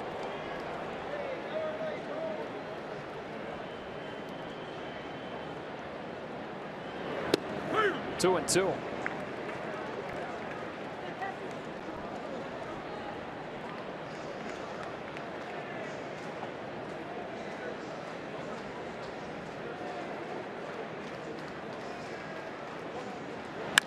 Turner pulls one in the air to left. Rodriguez leaps to catch it.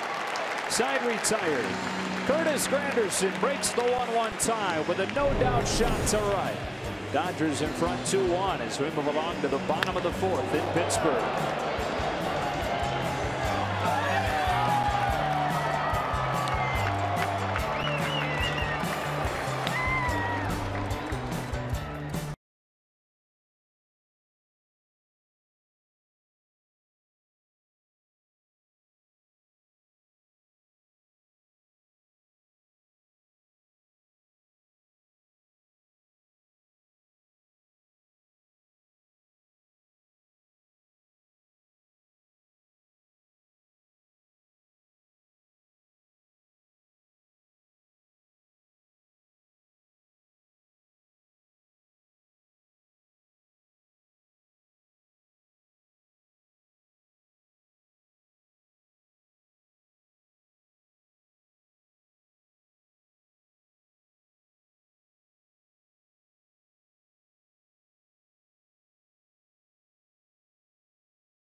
On and the Dodgers in front 2-1 as we go to the bottom of the fourth. Final game of this road trip, and even with the disappointment of last night, a chance to go 5-2 if they can win this one. Yeah, you're thinking about every time win the series. That's the mantra for the Dodgers. Win the series. They have an opportunity to get that right here, 3-2. And they always say, especially the last game of a series, and you're going back home, you want to have a happy fight. Yeah, I think we all want that.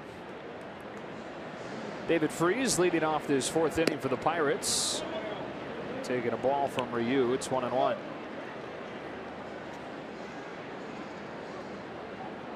Freese after his pop out last inning, 0 for 9 in this series. There's a 1-1 pitch. Cute foul.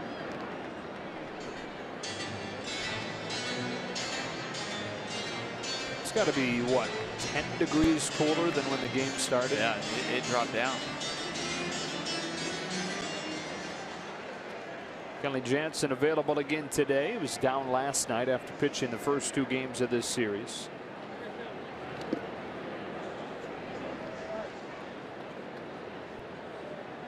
It's funny talking with Dave Roberts before the game yesterday. Asked, what's a bigger deal today?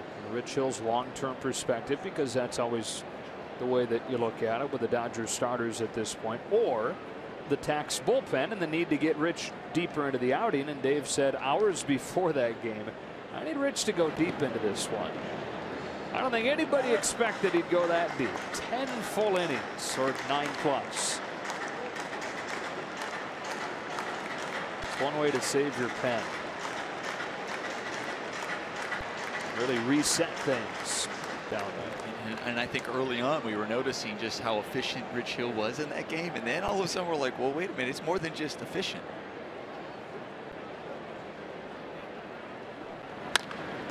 Ryu spears it.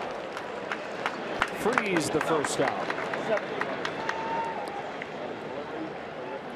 You and I were talking about it too. We were looking at trying to find the silver lining in yesterday's game, and I said one is when you look at Rich Hill last year when he came over to the Dodgers, around this time, it was early September, where he had a chance at a perfect game, played perfect for 7 innings, but he was talking about the blister issue, and Dave Roberts pulled him out, knowing how important he would be for the postseason.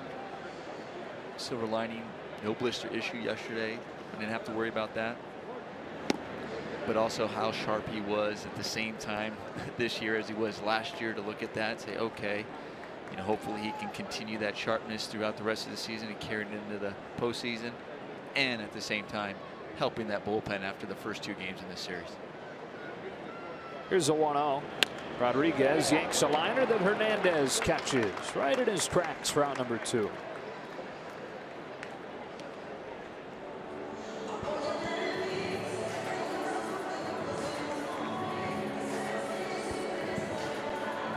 Boy, Elias Diaz really grooves up to the plate, huh? That walk-up song. It's a great song.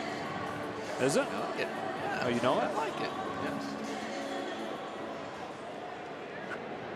I hadn't heard it until Elias introduced me.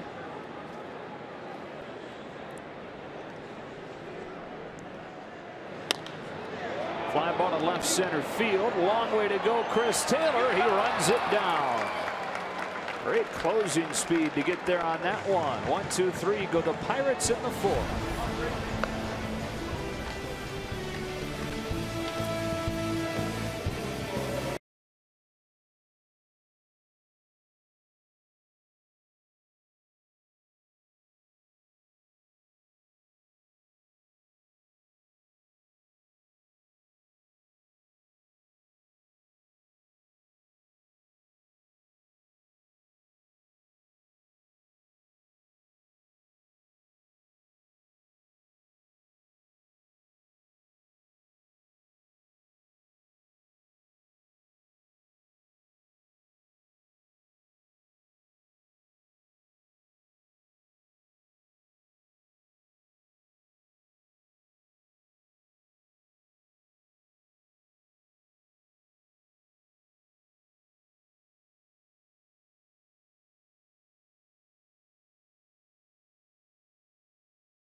Fifth inning, Kenta Maeda has flown back to Los Angeles ahead of the team to get ready for tomorrow's start. Time now for the T-Mobile Greater Unlimited Baseball break. And Kenta Maeda, guys, coming into the outing tomorrow, this is pretty incredible. He should have bought a Powerball ticket, because look at the numbers that Kenta Maeda is taking into tomorrow's start. Probable pitcher, obviously, versus the Brewers. Look at all of the ones. They say deuces are wild. There isn't really any key catchphrase for the number one. That's pretty incredible with the season numbers on this. The Powerball was $758 million given to a single winner in Massachusetts. I think Kenta should have bought a ticket for that. Wow, I think so. That's awesome. For baseball nerds, that is like the coolest thing, looking at that line. So I guess I consider myself one of them. Dave Roberts, Kenley Jansen having a chat about their plans later in this game. Stephen Brault, the plans right now for Clint Hurdle. Day is over for Chad Kuhl, and so Brault comes on for only his 4th game in the majors this year. Middle of the Dodge order. Grandal flips around to bat right-handed with the lefty on the mound now and takes ball 1. So the Dodgers chase Kuhl after 4, not because they put up a bunch of runs, but because he was so inefficient. Gave up 5 hits or 6 hits and 5 walks. That pitch count climbed very quickly.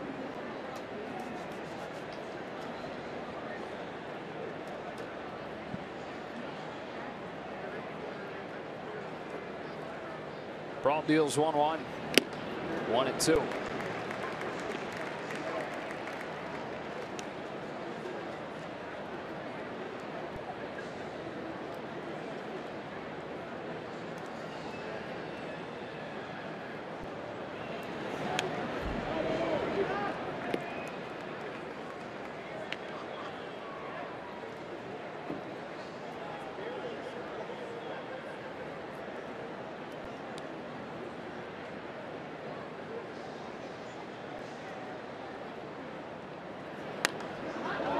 Look out, first few rows of seats there.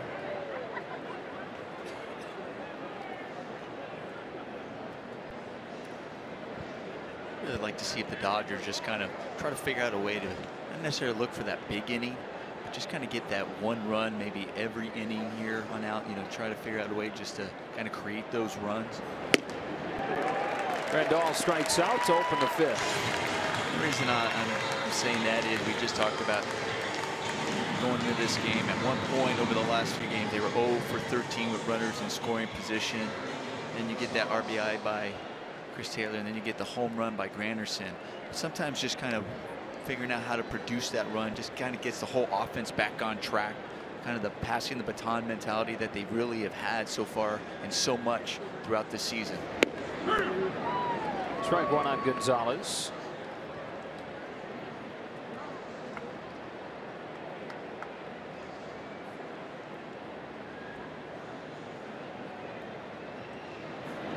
Inside, ball 1.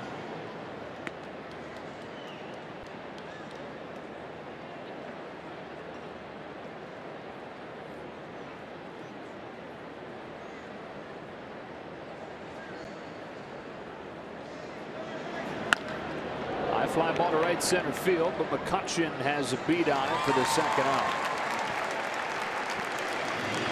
Great opportunity for Dodger fans. Reserve level tickets starting at only $10 are on sale until 4 p.m. Pacific.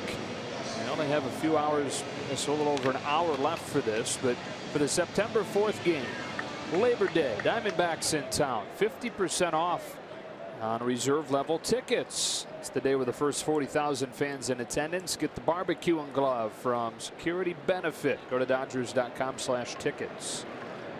2 outs for Puig, who takes a ball. You were sporting that glove the other night. Yeah. Yeah, I'm going to be sporting it future nights too.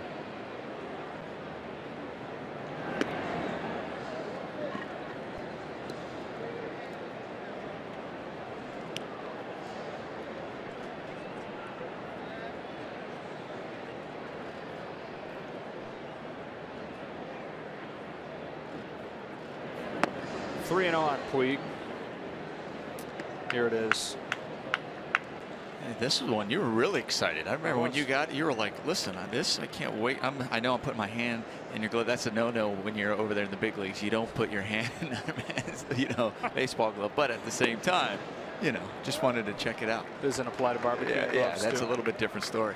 We talked about it being heavy duty, but I guess it should be if you're going to be grilling with it. You don't want a flimsy glove. No. No. Labor Day, come get one of these. First 40,000 fans in attendance. The Puig walks with 2 out, and here is Logan Forsythe. Puig, by the way, has now reached in 10 of his 18 plate appearances in this series.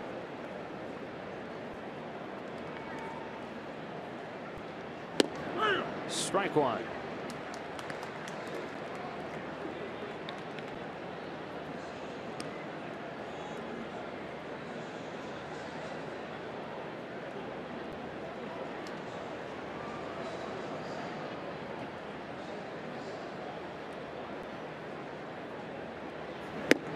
Strike 2.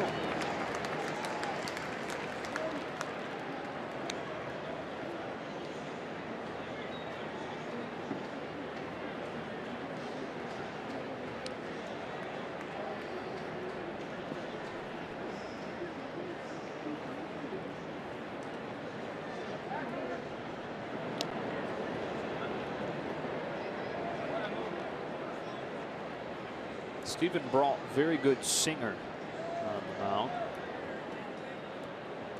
He's a vocal performance major in college.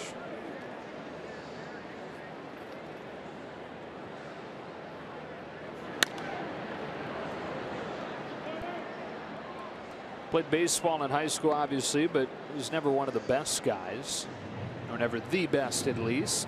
What he was best at was singing in the theater group at school.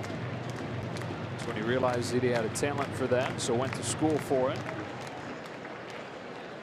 Still thinks that he might have a future in it once his baseball career is over.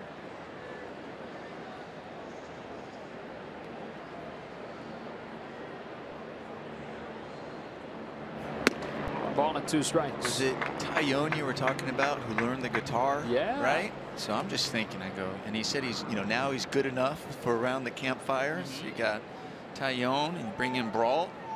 I like it. With your barbecue glove. Wow. Oh, we got a party. Yes.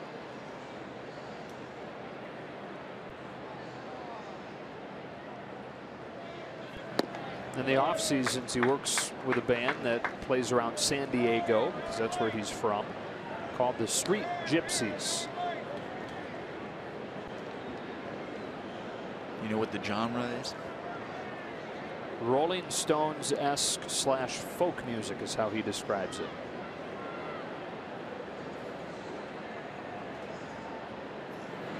Forsythe down swinging. And scoreless here in the 5th for the Dodgers. Halfway home in this one. They lead it 2-1.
Dodgers baseball on Sportsnet LA is brought to you by your Southern California Toyota dealers.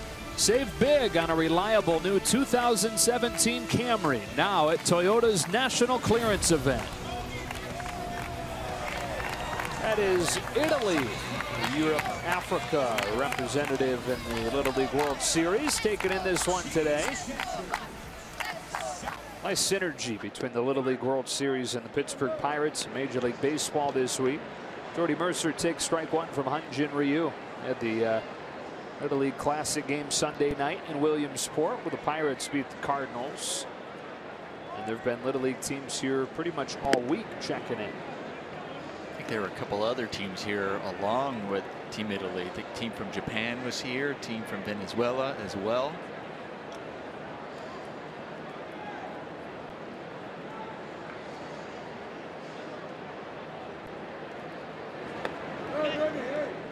No swing, 2-1.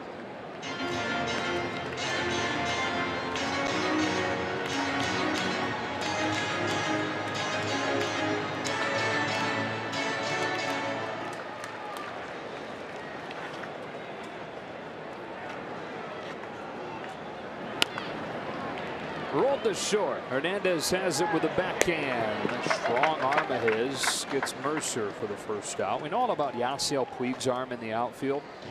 There's some Dodger coaches that will tell you that Kike Hernandez is the one with the strongest arm of any position player.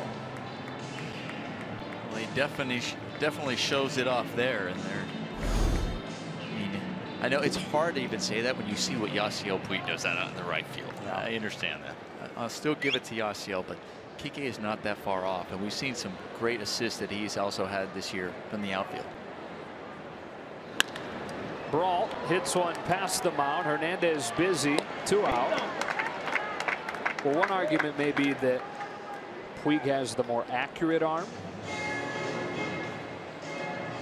I mean, Puig's arm is unbelievably strong and accurate. You're right. I mean, I go back to the one when he was in Colorado. Yeah. And he threw it from the warning track all the way to third base and got him out when everybody was like, did that just happen? There was a relay in there somewhere, wasn't it? Like, nope. To get to that spot on feels like there should be. Yeah. He had another one on the most recent homestand where he threw it 96 miles per hour. 2 outs, bases empty. Josh Harrison. And it slipped out of his hand. Yeah.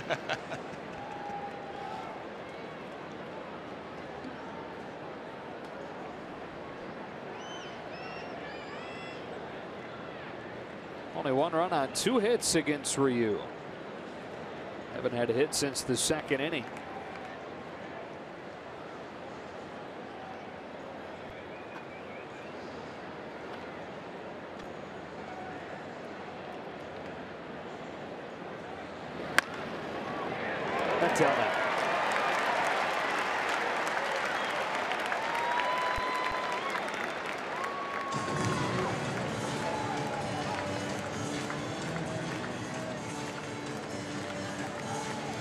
Josh Harrison, he has been swinging the bat well, and he's been swinging it well all series. Getting base hits. He's also been hitting the long ball. When you think about it, he's hit homered 4 times in his last 7 games.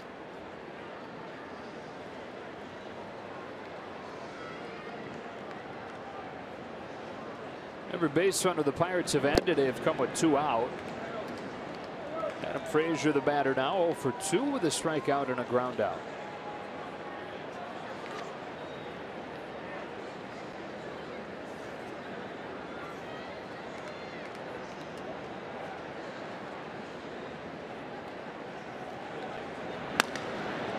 Slicing one hopper to short. Hernandez will get credit for all 3 assists in this inning. Through at 5 in Pittsburgh. The Dodgers in front by a run.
Today in an all-new Backstage Dodgers, Rich Hill is mic'd up for Yu Darvish's debut against the White Sox. Plus, we flash back to Curtis Granderson's first moments as a Dodger.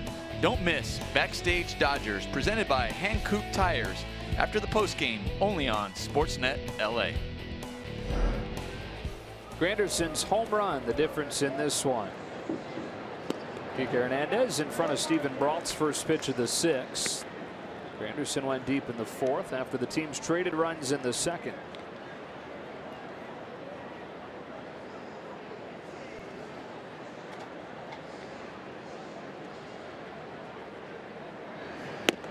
Other than two.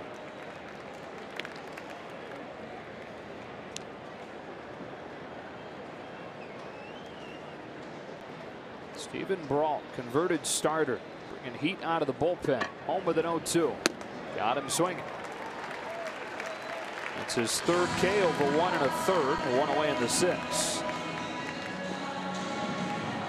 Watching Brault so far when he pitches, he does have a little bit of a deception, and also where his release point, kind of that 3/4 release point from the left side. And yeah, it looks about 90 to 93 miles an hour with that fastball.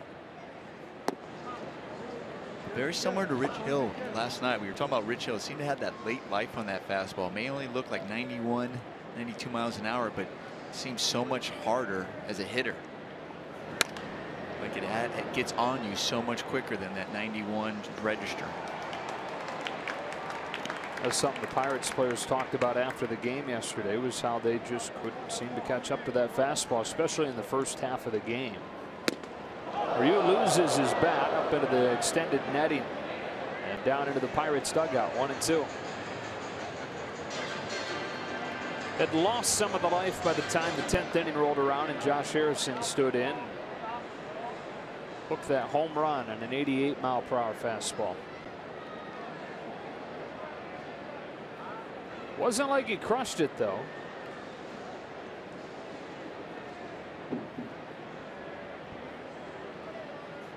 It was the second shortest home run allowed by Rich Hill over the last 3 years. What did they have it measured at? 347. Second lowest exit velocity on a home run over the last 3 years. Plenty of exit velocity on that one, and Hyun-jin Ryu beats it out at first. Opposite field single.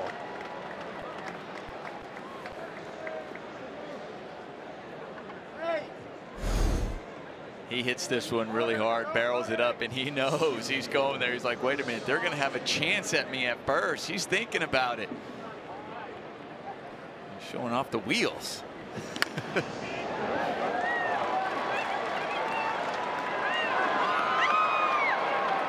At first, looked like out of the box. He wasn't too sure. He was like, all right. And then he's like, uh-oh, he's coming up. He's charging that. He's coming up firing. 1 on 1 out. Chris Taylor takes a strike. We're going to double check it, but I'm pretty sure that's the first hit by a Dodger pitcher since early July. Kenta Maeda had the last one. Either way, it's been a while. Another good day for Chris Taylor. He's trying to add on to it. And I know we keep talking about Rich Hill's game yesterday, but Rich Hill almost had a hit yesterday with the bases loaded. He ended up lining out to the shortstop. Right.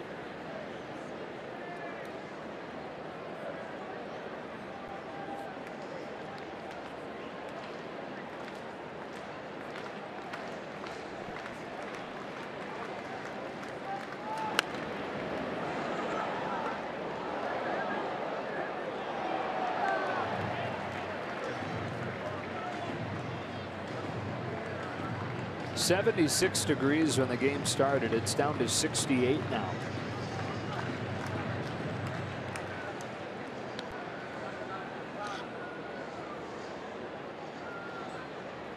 So far, we've avoided any pop-up showers or anything.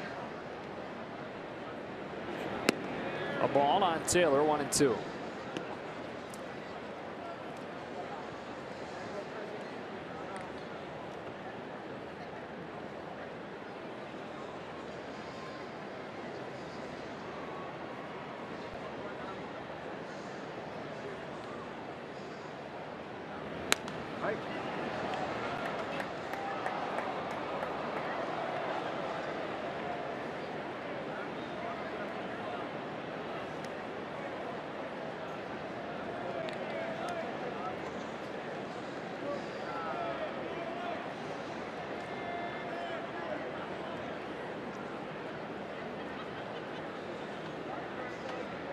Ryu leads at first. Brought to the plate 1-2. Taylor drives the ball the other way. Right center field and deep. Frazier's back on the track. Can't get it.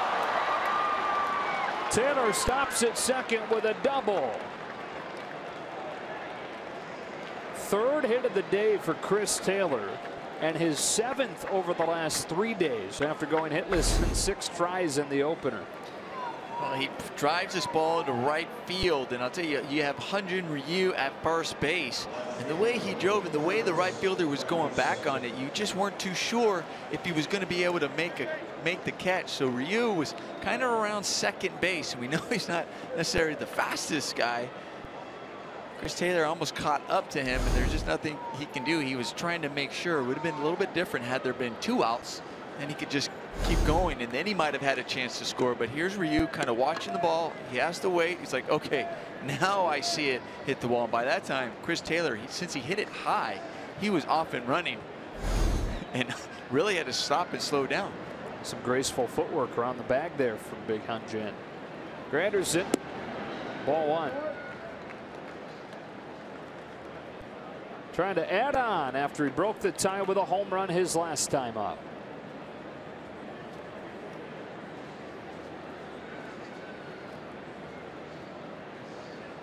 Brault pitches, and Granderson takes a strike.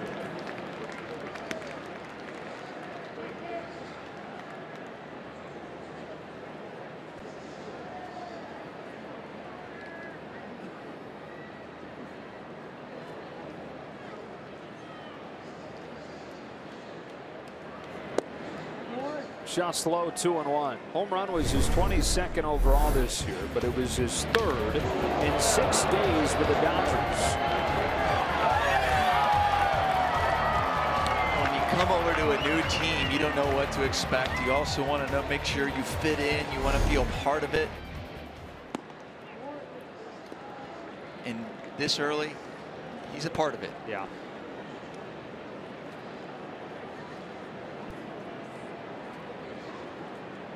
Batting with Ryu at 3rd and Taylor at 2nd after the double. 2-1 game in the 6th. Dodgers trying to take 3 of 4 from the Pirates, trying to make it a 5-2 trip.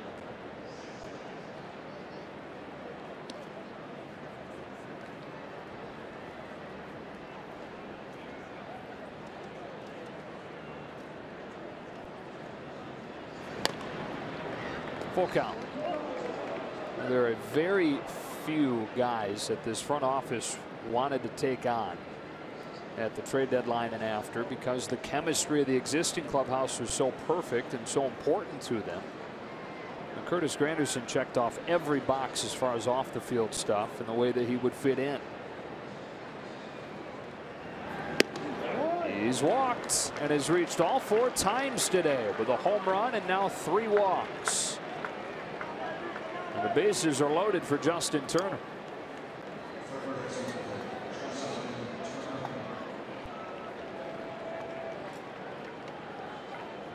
When you're Justin Turner, you come up to this situation, you got the bases loaded, you got 1 out. Talk about looking for that ball up in the zone, a pitch that you can possibly drive, or looking for possibly that sacrifice fly. But you also in the back of your mind know that you got a pitcher over there at 3rd base. You're going, okay, to make sure it's a ball, I got to drive and get it deep into the outfield. Action just now, so Stephen Brault is going to have to face Justin Turner,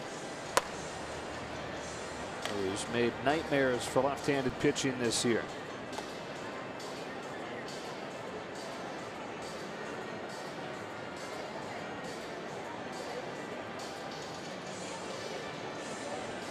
Only game going on in the majors at the moment. Did you see some of the stuff going on in the other day game today? New York and Detroit. 3 benches clearing incidents. Yes. Whoa. I did see some videos of that. That was whew. First one was Miguel Cabrera in the middle of it. Yeah, I think that was the biggest one of the 3. Then you had Tansis hit somebody in the head, hit McCann in the head. Jeez.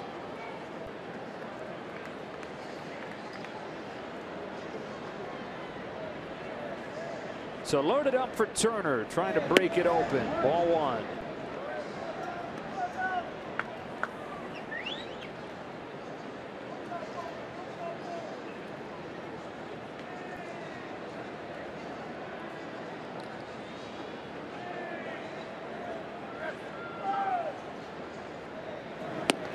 That one wraps through the back door for a strike.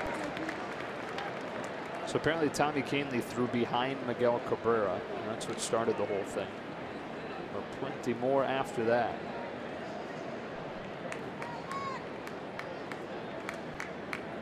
Bases loaded opportunity for Justin Turner here in the 6th. He's ahead 2-1.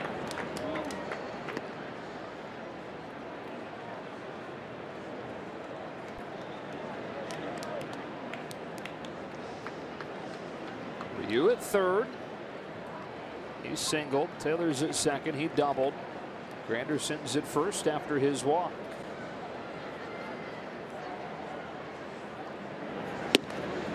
Three and one on Turner.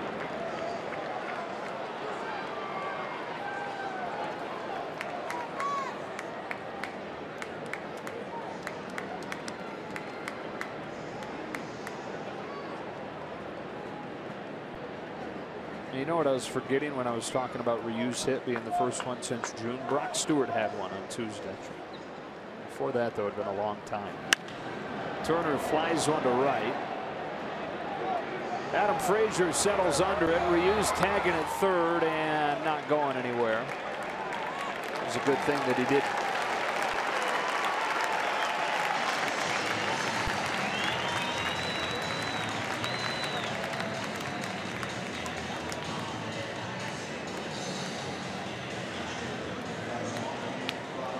So it's up to Grandal.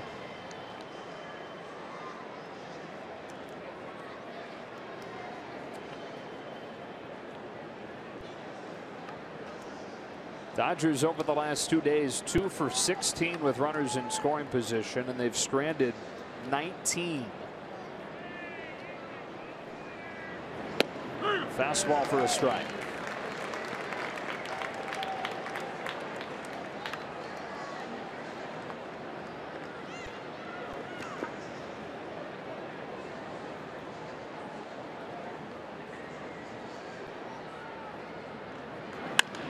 Driven to left center field. McCutchen is there, and the inning is over.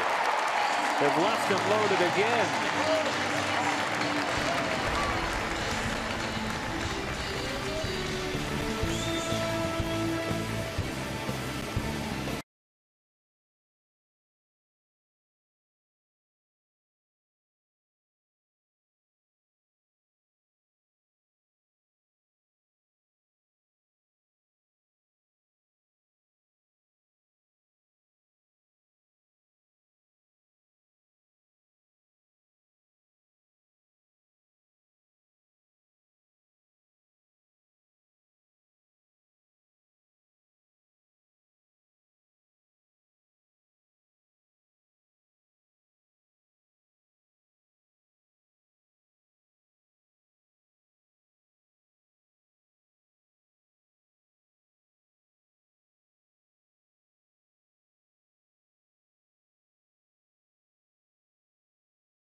Off throughout this series. Great defense. We get that leaping play the other night. Corey Seager going to his right. Couple of signature plays while the perfect game was going. Gonzalez and Chase Utley. Today Logan Forsythe ranging into the outfield grass. How about Turner from in foul territory?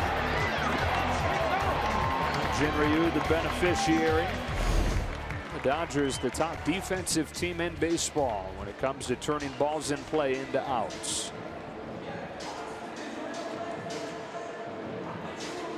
But more issues with runners in scoring position in this series. Look at it. Over the course of this series, the Dodgers have left the bases loaded without scoring a run 6 times in this series. One time they were able to come through Granderson's grand slam. Right, so they had 7. So they had 7 innings where they had the bases loaded.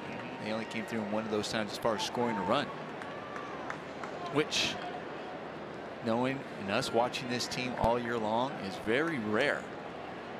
For as often as they've come through, and just look at their record alone. Andrew McCutchen starting the 6th against Hyun-jin Ryu. But also probably bound to happen at some point when you go through a bit of a stretch like this. Every team does. You just hope that it happens now and not about a month and a half from now. 1-1. That's a scary thing about the postseason, especially in a 5-game series.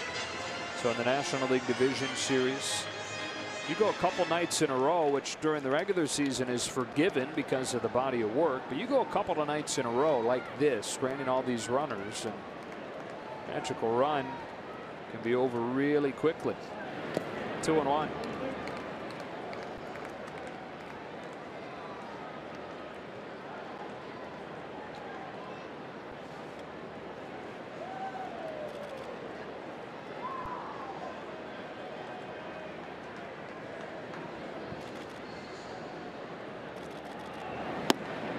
That's why I was talking about in the 5th, where the Dodgers were figuring out a way to just kind of produce a run.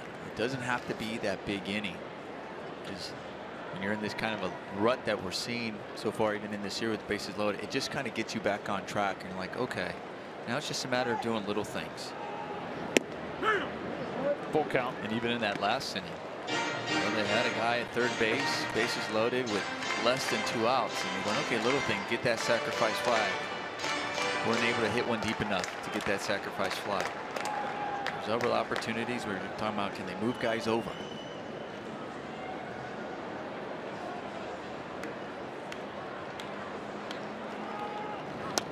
McCutchen taps it back to Ryu. The Dodgers have held Andrew McCutchen to a 2 for 14 this week.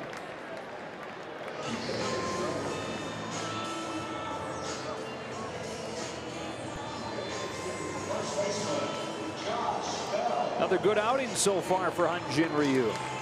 Only 1 base runner against him over the last 2+ innings. Only 1 hit against him since the 2nd.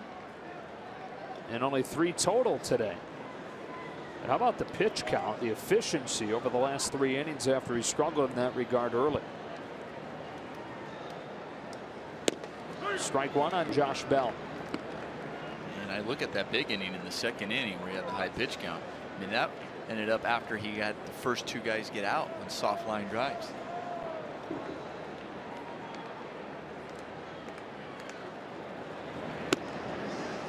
So he really had an opportunity to be a lot more efficient with that pitch count.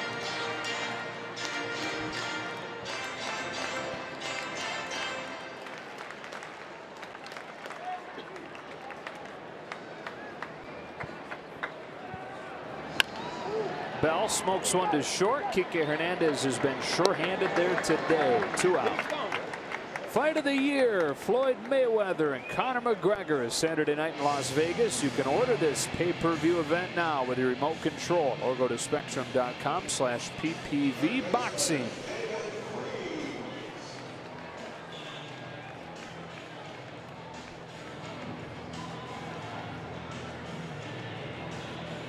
Ryu's now retired 9 of the last 10 that he's faced, and here's David Freese.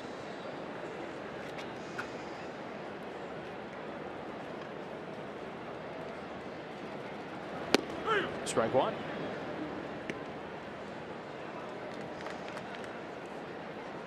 We have Stephen Brault, the singer, Jamison Tyone, the guitarist,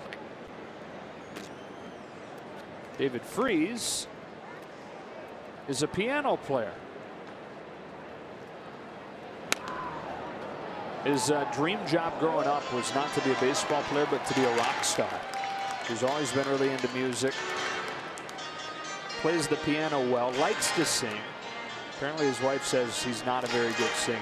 He likes to accompany the piano playing with it. And he now collects old vinyl records.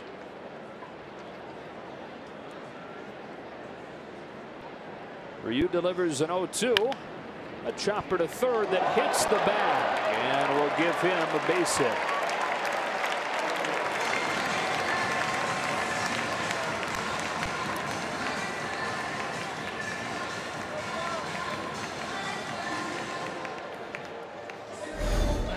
Look over the course of this game, really only see two balls really hit hard against Hyun-jin Ryu. And look at the base hit Jordy Mercer ended up getting in that second inning to knock in the run, the RBI single. And then there was Sean Rodriguez ended up having to line out to shortstop in the sixth. But outside of that, really haven't been hard hit balls against Hyun-jin Ryu. Even that one right there, that was just unlucky. Hits the bag. Yeah. And here is Rodriguez, who had that line out. The other time he walked, scored their only run.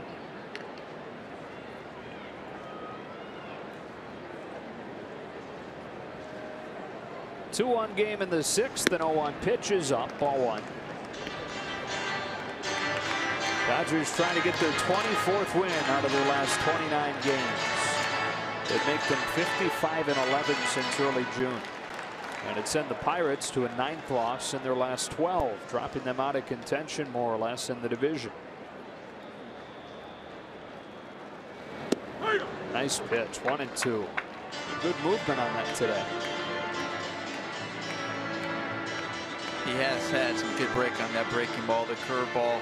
Sometimes he's even thrown early in the count that get me over breaking ball, but the way he's thrown the break at it, that hitters are just giving up on it because it seems like it's going to be a ball high in the zone and it drops in for a strike. Fastball for strike 3, and the inning is over. Just one run against Hyun-jin Ryu over 6 strong innings.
Dodgers baseball on Sportsnet LA is brought to you by Nissan. Choose Nissan today for great offers on our most exciting lineup ever. Shop ChooseNissan.com. And by Carl's Jr., the charbroiled chicken sandwiches with no antibiotics ever. Only at Carl's Jr. Dodgers 2, Pirates 1. On to the late innings in Pittsburgh. Hyun-jin Ryu getting hugs and handshakes in the dugout. 6 really good innings for him today. Adrian Gonzalez takes outside ball 1. I said that, but I don't know if there was hugs and handshakes. Still got the jacket on. So we'll see, I guess. Ball and a strike on Gonzalez. Spot in the order doesn't come up for a bit here. He's due up 5th. We'll find out for sure then if it gets there.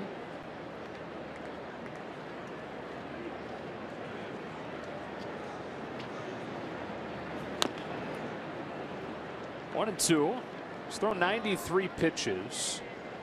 It's right in that range where, in this day and age, it's kind of a toss-up, especially with this team.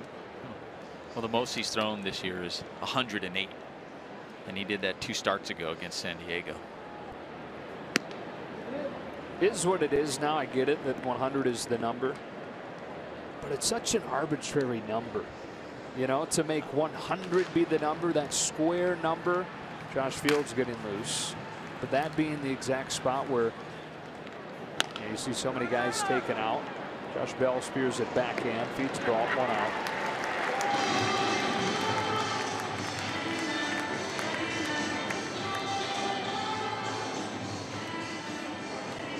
No, you're right. That 100 number, that 100 seems to be the number oftentimes when they're talking about it. But I'm also wondering more and more, is it becoming, and we know from an injury standpoint, taxing the arm, trying to protect the arm, all of that. But I'm wondering now with some of the analytics and some of the way they're looking at it, we also talk about that 3rd time through the lineup as well. How much that is also factoring into things more and more. And usually that 3rd time through the lineup, you're probably hovering around that 90 to 100 pitch count. Right. That's probably what it takes to get to that 3rd time through the lineup. Another 1 on Puig. Yeah, it's a good point. Drilled to center, takes off on McCutchen. It's over his outstretched glove. Yasiel Puig has banged a double off of the wall in center. What a trip for him. What a half for him, really. His last at bat, we were showing what he's had, what he's been hitting over 400 on this trip. It hasn't been just hitting over 400, but also just working the base on balls, being patient. He drove that ball. There was really nothing Andrew McCutchen can do. Dodgers trying to add some insurance. Yet another opportunity with a man in scoring position. This one belongs to Logan Forsythe, and he takes the ball. They're 2 for 8 today and have left 11 for the 2nd day in a row.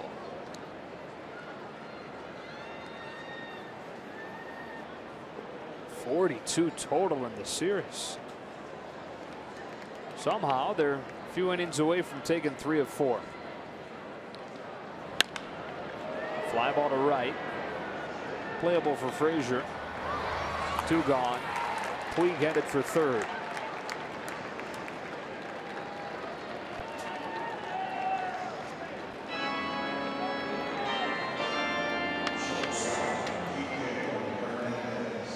To be Captain Obvious here, you know, it'd be nice to get those insurance runs, but not only for Ryu if he happens to come out, but also these guys in the bullpen. You know, we talked about the bullpen. Yeah, it was great that Rich Hill did a tremendous job yesterday, and they didn't have to get the work in and give him kind of a day off yesterday. But they needed 13 over 13 innings pitching over the first 2 games of this series. But also for them to come in here and not also have those high stress, high leverage type of innings too. So if they can get some insurance runs to help them out a little bit. Barnes is on deck, and Ryu showing no signs of that just being a bluff.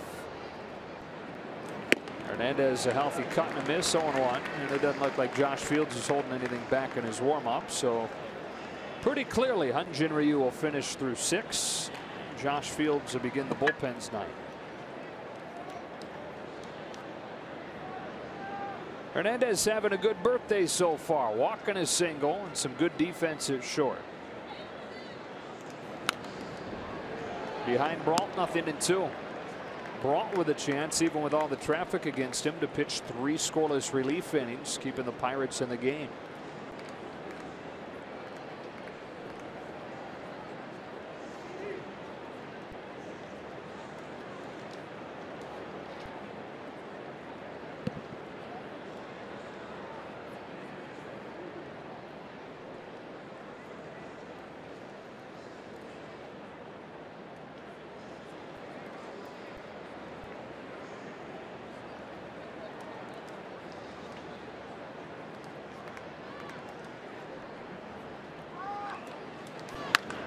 Ground ball, base hit into center. Some insurance on a 2-out base hit from Hernandez.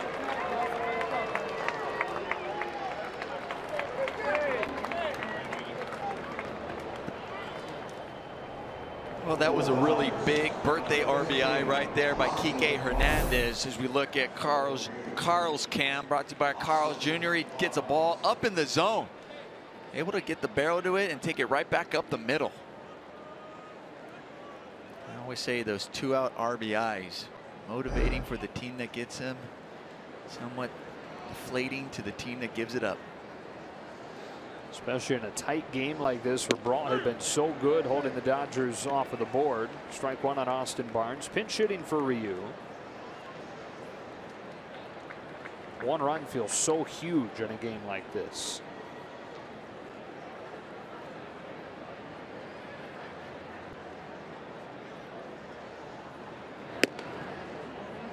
Ball and a strike.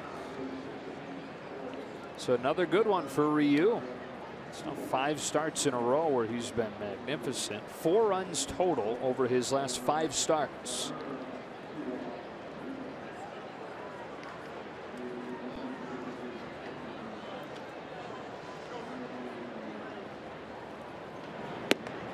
Two and one on Barnes. It was a really good night for Ryu. We touched on it other than that second inning, and especially when he had the first 2 outs in that inning. Other than that, he was really, really good. And we were talking about it. Maybe only 2 balls hit hard this entire game.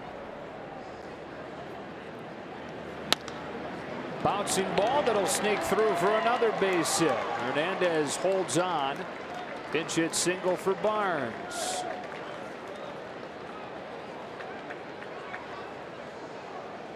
All Austin Barnes has done is just increase his batting average in pinch hit situations. Coming into that at bat, over 300, near 320 batting average as a pinch hitter. It's going to signal the end of the day for Steven Brault with these back-to-back 2-out singles from Hernandez and Barnes. Clint Hurdle out to take it from him and go back down into that Pirates bullpen in a 3-1 game in the 7th.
Gonzalez bobblehead giveaway to go with a Justin Turner selfie bobblehead presented by State Farm. First 40,000 fans in attendance get one. Go to Dodgers.com/promotions to learn more. The man that Gonzalez got hit number 2,000 against comes into the game. Johnny Barbado with men at first and second, and Chris Taylor coming up. Well, Johnny Barbado, along with Steven Brault, who we just saw pitch, got recalled on Tuesday after that 12-inning game that these guys played on Monday. Pirates trying on Taylor. Pirates trying to give some reinforcement in that bullpen after that long game. Taylor trying to get his 4th hit.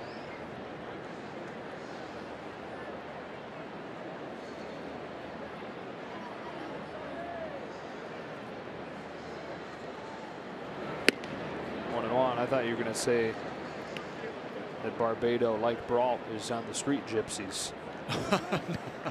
You never know. Not I mean, they Taillon, Freeze. I'm sure there are others too. Right.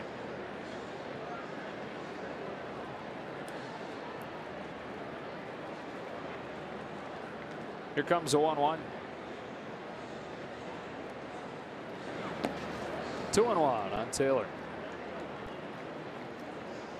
Dodgers have added a run here in the 7th inning on a 2-out single from Kike Hernandez. 3rd time that he's reached today. Dodgers should have more with 11 hits and 6 walks, but so far this is enough.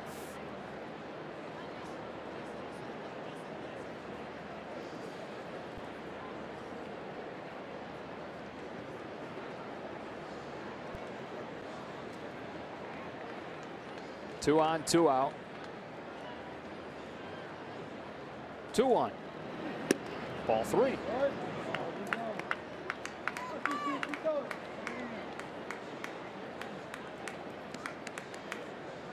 Granderson due next. Yet to be retired today.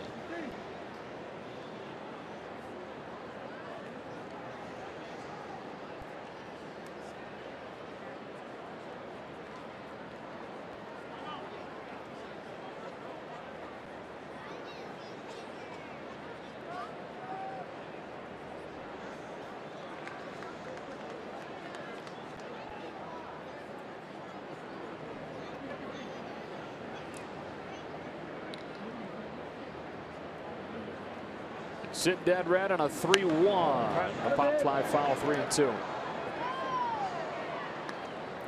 Oh, and he did sit dead red, and he got it. He just fouled that ball off. It's like a big swing and a nice swing by Chris Taylor. Just missed it.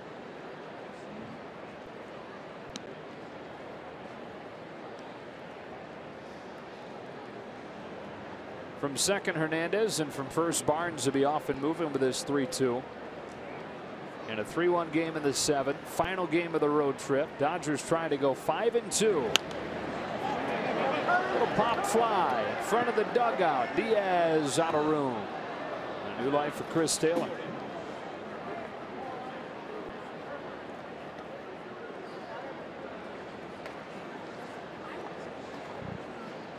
So you've got Taylor with 3 hits. You have Granderson with 3 walks and a homer. Puig 2 hits and a walk. Hernandez 2 hits and a walk. The only spots in the order without a hit, 3, 4, and 5.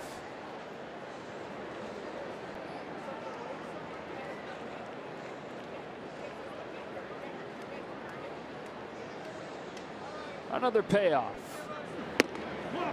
Strike, no. Oh, looked like he started to call strike 3 and stopped.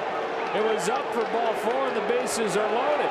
Clint Hurdle's been thrown out of the game. You probably heard the same thing I did. An umpire's balk on Paul Emmel.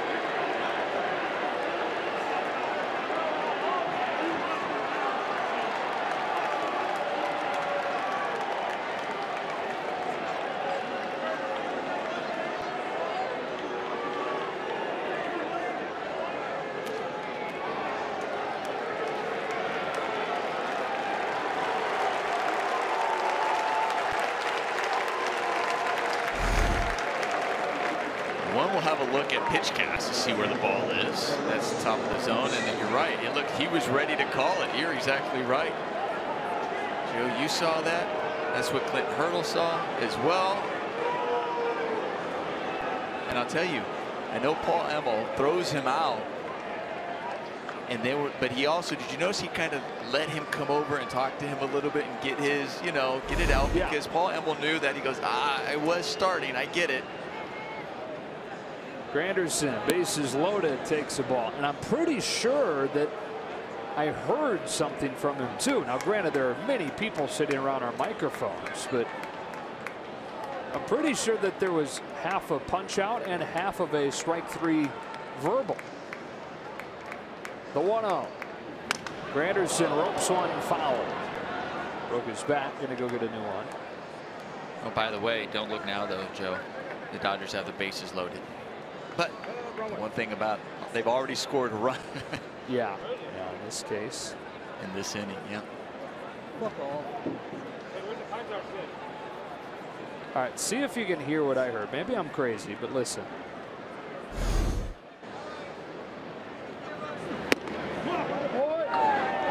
Something from the crowd. I don't know. I thought I heard a grunt starting a strike 3.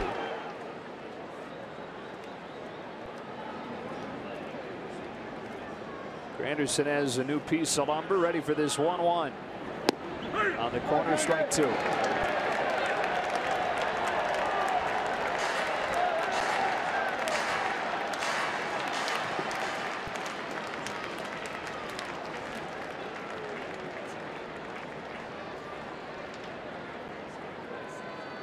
Barbato pitches.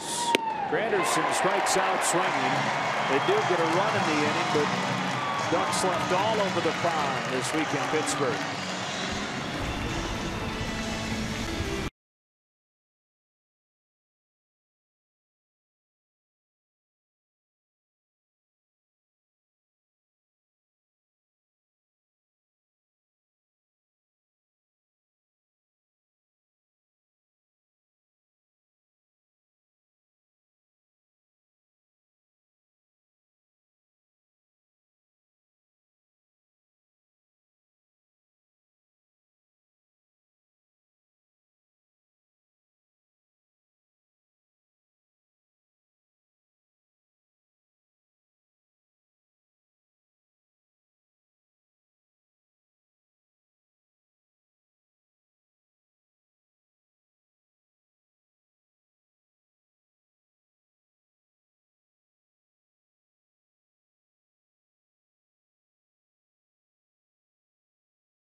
Fourth and the 7th.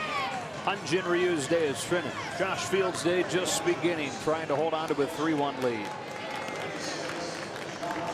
Josh Fields was part of the bullpen the other night when Brock Stewart started on Tuesday. After Brock Stewart only going 2 innings, and the bullpen needed to come in and finish off that game, and was part of the bullpen that held them scoreless and allowed the Dodgers to come back and win that game.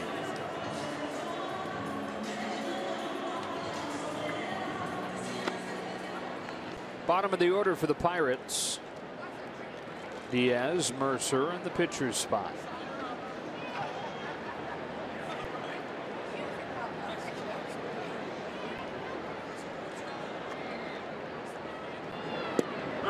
Off speed, strike 1. Dodgers head home for 3 with the Brewers, who have won 7 of their last 10. The Cubs, though, have started to take control of the division, winning 5 straight. So Milwaukee 3.5 back. Three and a half back in the division. They are now closer for the first time in a long time, maybe all year, closer in the wild card race than they are in the division. Within 3 games of the Rockies for the 2nd wild card spot.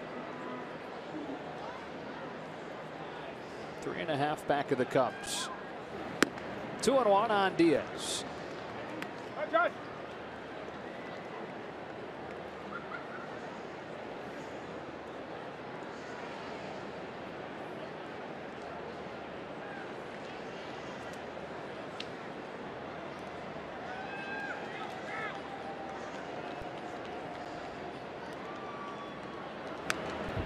Two and two. You know who very quietly is on the fringe of the wild card race? The Marlins are 5.5 back there. Now, probably not going to happen. There are 2 teams ahead of them before the final wild card spot, but still. Oh, you never know down the stretch. That's what makes it so fun. With that win today, they are now at 500 and just 5 back. Giancarlo Stanton having a monster season, making a case to win an MVP on a team that is just now reaching 500.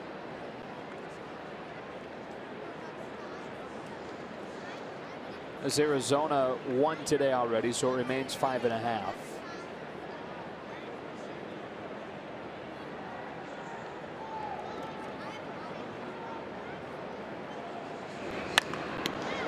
Fields juggles it and will shovel it on to first. Nice job to bat that thing in the air and recover for the first out. That was a really nice play by Josh Fields. The breaking ball and just showing off the quick hands. We saw Hyun-jin Ryu earlier in the game do the same thing, showing off his athleticism and quick hands.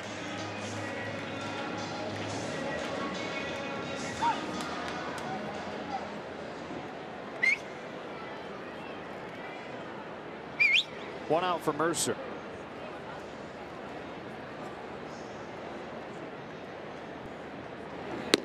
One and oh.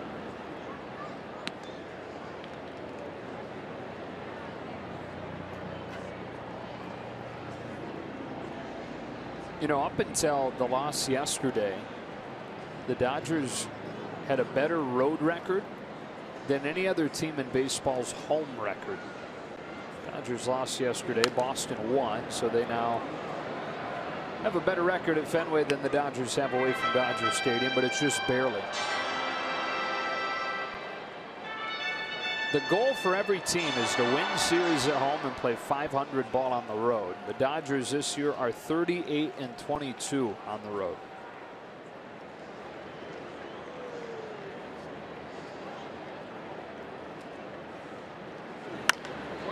Line drive right center field. That will get down and get by Puig. Jordy Mercer at second with a one-out double.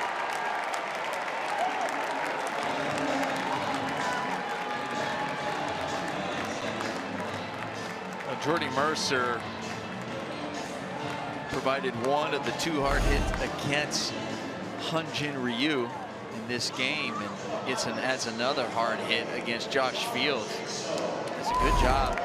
Just staying on that ball and driving it the other way. Dave Roberts coming out.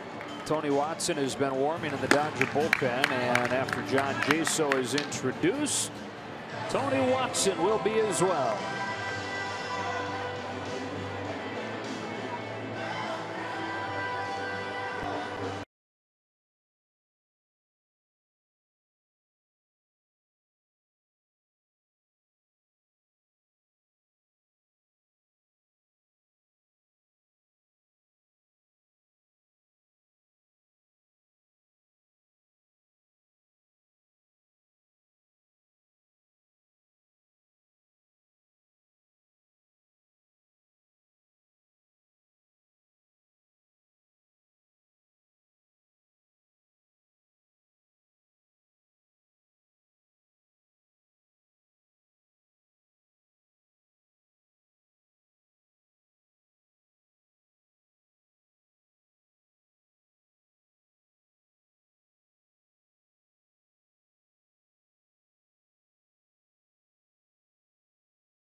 Sportsnet LA is brought to you by BMW. See a Southern California BMW Center today for exceptional offers, or visit SoCalBMW.com. On the northern bank of the Allegheny River, where Curtis Granderson deposited a home run earlier today, helping the Dodgers to a 3-1 lead as we are in the bottom of the 7th inning. And after a double from Jordy Mercer, Josh Fields comes out, and Tony Watson, for the 3rd time in 4 games in this series, comes in against his old team. And his last time out came in on Tuesday. Talk about them Dodgers using 5 pitchers, end up winning that game, shutting down the Pirates over those 5 relief pitchers. Tony Watson coming in the 5th inning and working a scoreless 5th. John Jaso had been introduced. That's when Dave Roberts made the change from the righty to the lefty.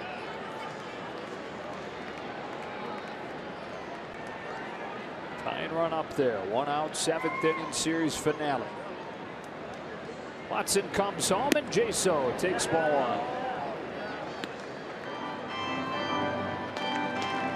1. More appearances on this mound than any human. Tony Watson.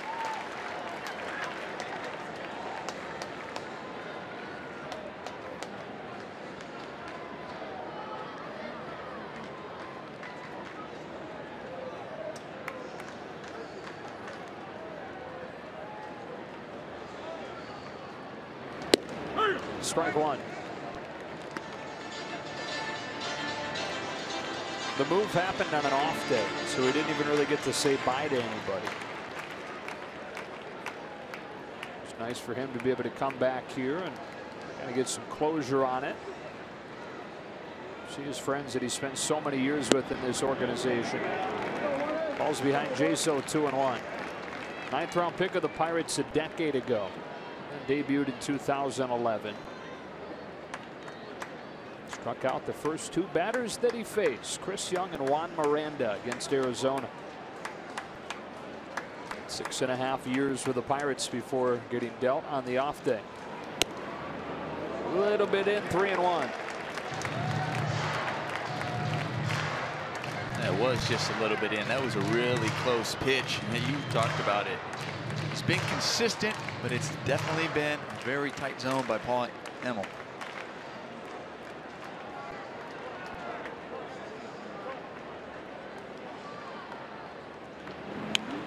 Full count. That probably was part of the argument from Clint Hurdle. Well, I guess it would have been the other way around, because that was a pitch up, called a ball. I was going to say his argument would be you've been tight all day. It remained that way on that one. Hurdle was thrown out.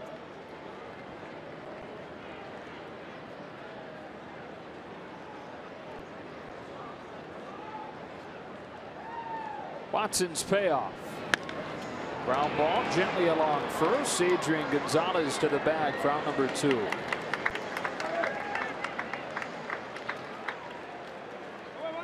Up to third goes Mercer. Back to the top, Josh Harrison.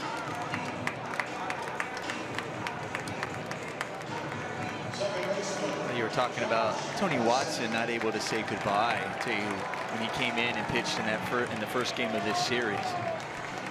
The Pirates put together a nice little video tribute to him and to say thank you, which I thought was very classy. Also the home crowd giving him a nice ovation.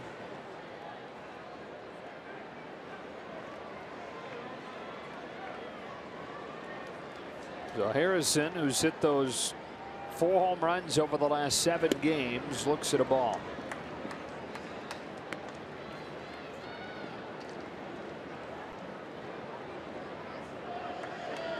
Including the game winner off Rich Hill in the 10th inning last night.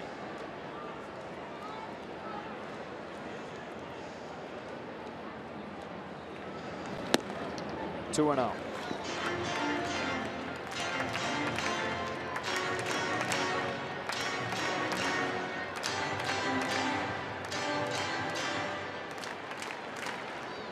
They knew there was a chance that there'd be a move. Watson and his family, so they were following it pretty closely on that deadline day. Texting with his father Steve, who's an athletic director at his high school alma mater, and shot his dad a text with one word on it: Dodgers. Steve knew exactly what it meant in the context of that afternoon. Started hearing the rumors about an hour before the deadline. Soon after, got calls both from the Pirates front office, the Dodgers front office, confirming what he was seeing rumored. He found himself leaving the only place he'd known his home, but at the same time immediately put on a team on a record pace right in the middle of a postseason, really at this point, trip. Runner at third, 2 out, and a 2-0. Ball 3.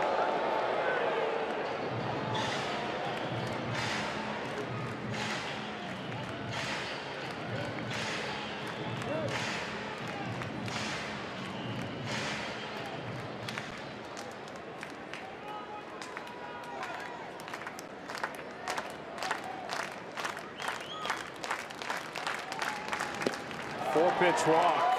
Ball gets by. And just in time is Grandal, with Mercer not quite ready to pounce.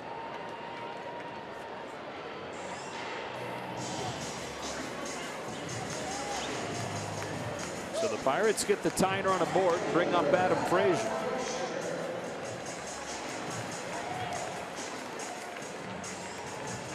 I know he walked Josh Harrison on 4 pitches. But I think this was one where they were telling him, and he understood, listen, you have a base open. Josh Harrison has been swinging a hot bat. And they're going, they have a lefty behind him, so they weren't going to give in to Josh Harrison. So he'll take his chances with Adam Frazier, who's 0 for 3 today.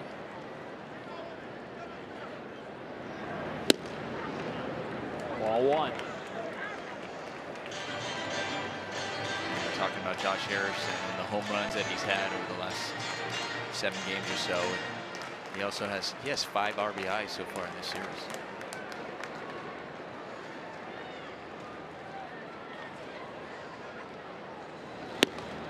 Two and 0 on Frazier. Pedro Baez should be just about ready to go for Andrew McCutchen, who's on deck if it gets there.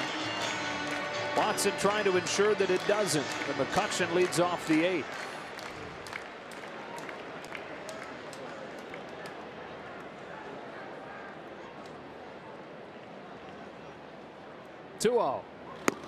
Ball 3. 7 balls in a row from Watson.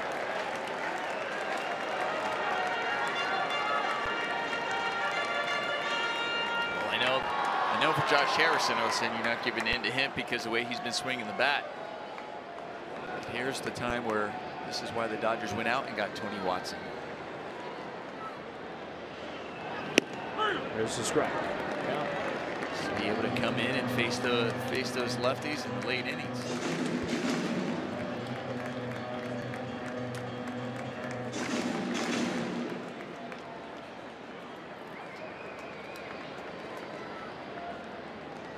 Mercer at third, Harrison at first. 3-1, slice to left center field, a base hit for Frazier. Tying run advances to third and a 2-out RBI single that makes it 3-2.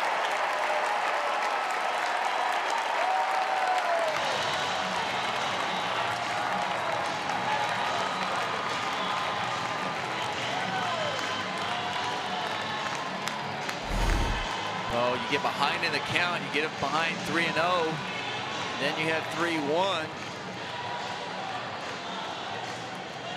Adam Frazier, just knowing you don't want to walk him in that situation, is able to just sit on the fastball, look for it, barrels it up. Watson out, Baez in.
for his second outing of this series. He's not been himself lately.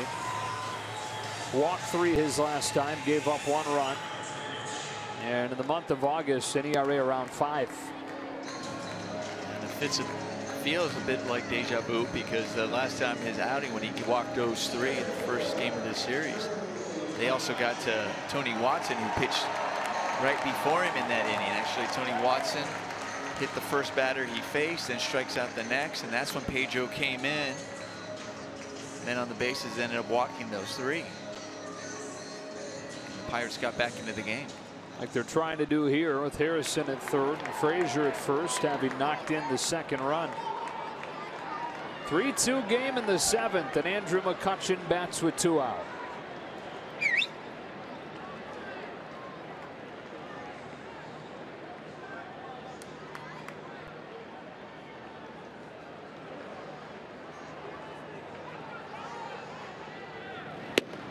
Strike 1.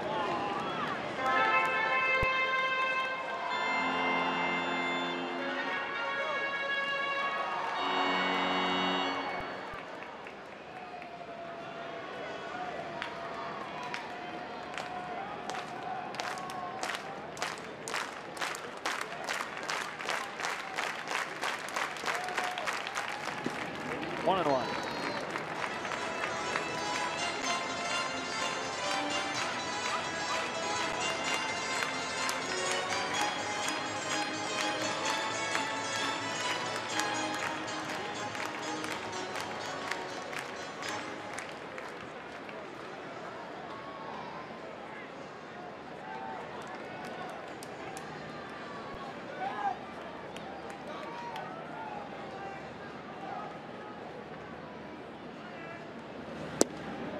Perfect pitch, 1-2.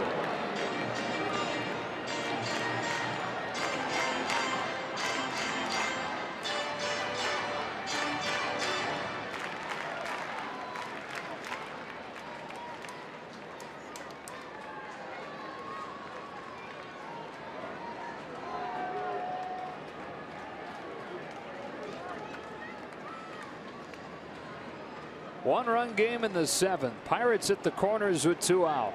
Baez against McCutchen. Here comes a 1-2.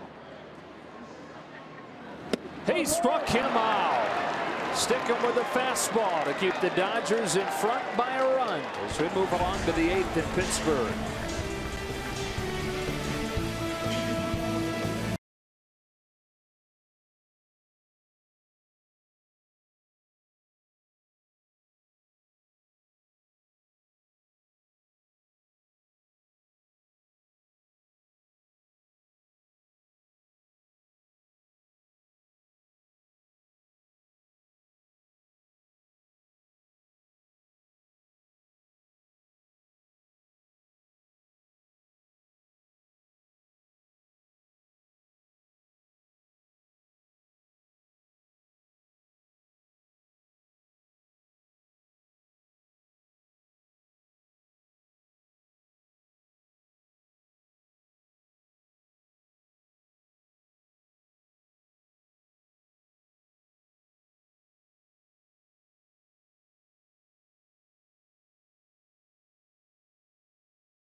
Dodgers out of the 7th by striking out Andrew McCutchen.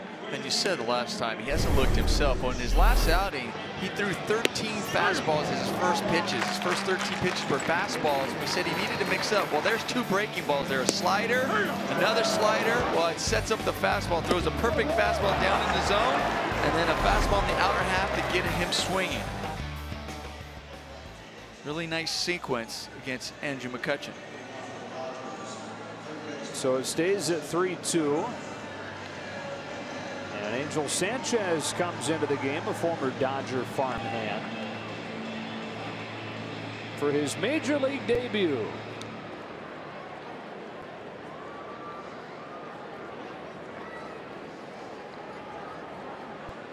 Justin Turner, the first man that he faces. Ball inside, 1-0.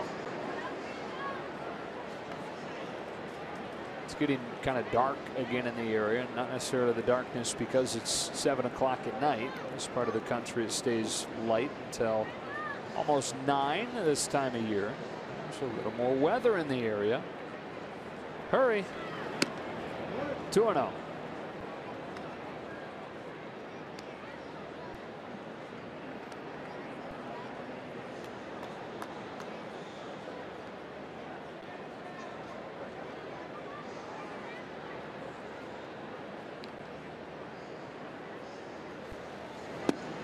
Strike 1.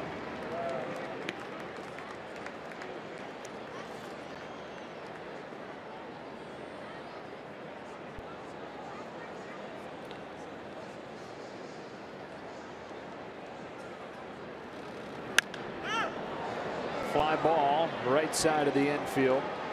Josh Harrison makes the call, and Turner with a rare 0 for 5 in this one.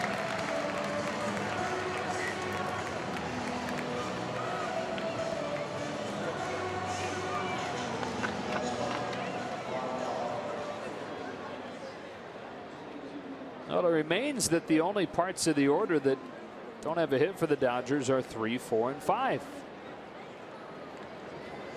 Combined 0 for 12, Turner, Grandal, Gonzalez. There is Grandal looking at ball 1.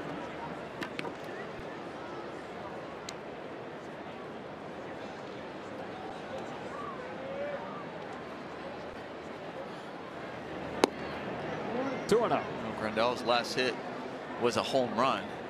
And we were talking about watching Grandal earlier in this series, taking batting practice, and how comfortable and how well he's been swinging from the left side. High fly ball, right field. He's gone deep again. Good call, Nomar. Yasmani Grandal continues to swing a hot bat from the left side of the plate. Number 18. And they get the run right back.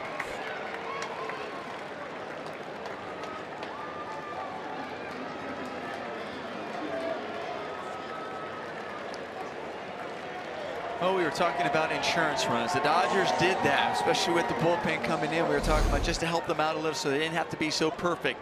They go up 3-1. Bullpen ends up giving them a run.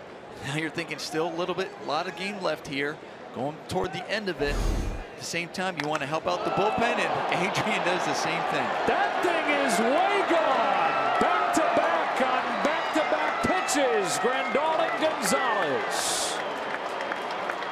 First home run since coming off of the DL for Gonzalez, and the Dodgers lead at 5-2. Yasmani Grandal doing the job. Talking about that was huge to get those insurance runs. He comes through, swinging the bat well. And then Adrian Gonzalez, another one who's been swinging the bat well, but when you look at just the results haven't been there, but has been squaring the ball up. And that one was a no-doubter. Right on the inner half. He turns on it nicely. He's been flying out to deep center field earlier in this game. Tries a different part of the ballpark. Strike 1 on Puig. So much for that part of the order not having any hits. Grandal and Gonzalez go back-to-back for Adrian, his 100th Dodger home run. I'm glad they heard you. Yeah, that's why they did it.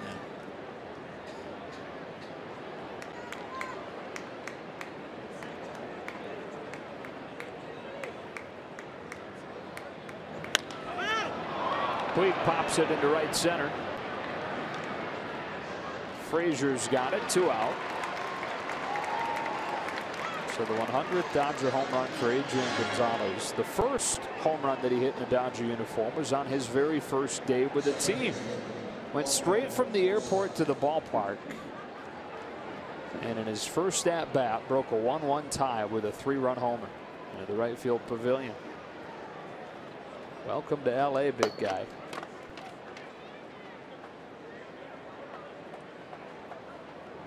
Two outs for Forsythe. Strike one.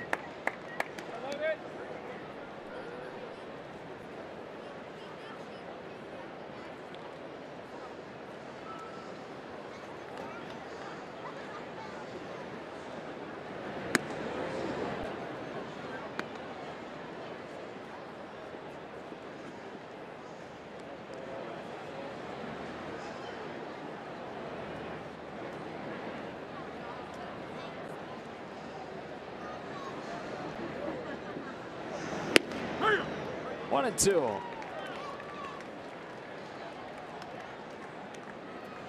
StatCast says Grandal's has hit a little bit harder, a little bit farther, but pretty similar.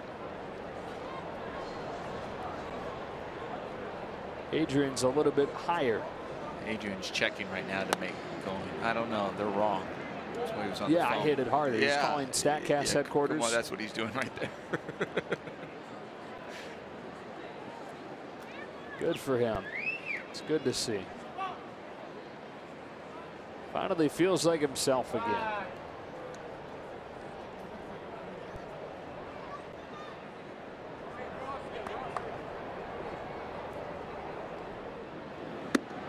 Two and two. And they have spoiled the debut of Sanchez.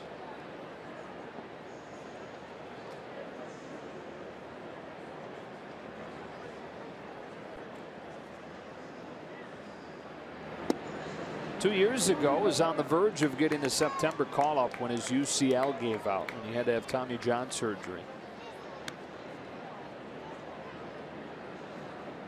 Got the call from his AAA manager 2 days ago letting him know that he was headed up right in the middle of the night. Called some family back home in the Dominican Republic, and even though it was in the middle of the night, ran outside and woke up the whole area.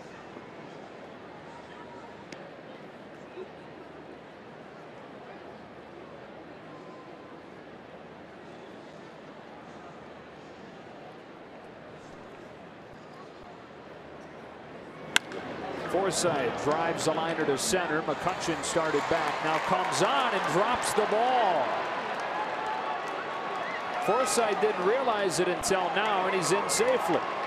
Even after McCutchen realized he dropped it, he didn't spend any time or didn't try to hurry to get it in. Took his time before getting it in. I don't know if he's saying it's that he was trying to get it out of his glove, and that's why it dropped.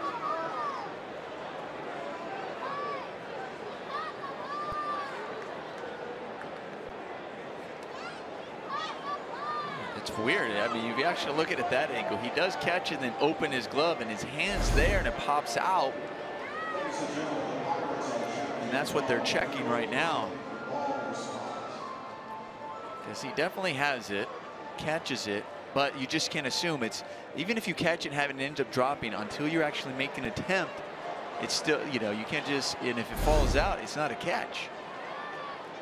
And I'm not sure the dynamic. Go ahead. Watch it right here. Now see, okay, now here comes the hand. Now he's opening the glove for his, his hand's going in there to get the ball. So if his hand's going in there to get the ball and it falls out, it's a catch. Okay. It's different if you're not, if you happen to just catch, if it goes in your glove, catch it and moves down. Yeah, that's why. If you just catch it, and even if you're running in and really don't get it and falls out, it can technically still be a drop ball. But if you're going for it and falls out, it's a catch. Well, they do a good job of figuring that out quickly. Dodgers add on with a pair of home runs. Grandal, it's his 18th. Gonzalez on the next pitch, it's his second, and a 5-2 lead to the bottom of the 8th.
unbeaten in his last 9 outings, giving the Dodgers another strong 6 innings today, and hopefully the offense can continue to hold this one up as they have a 5-2 lead, guys, as we head to the bottom of the 8th.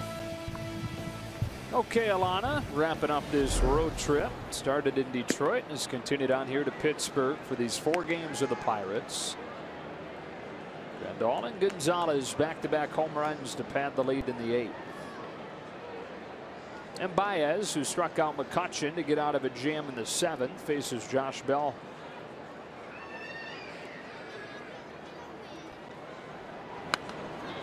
One ball, one strike. 6-5 win in 12 innings on Monday night. 8-5 win on Tuesday night. And the 1-0 loss in 10 last night. For the final time these teams play this year. Dodgers trying to win 6 of 7 overall.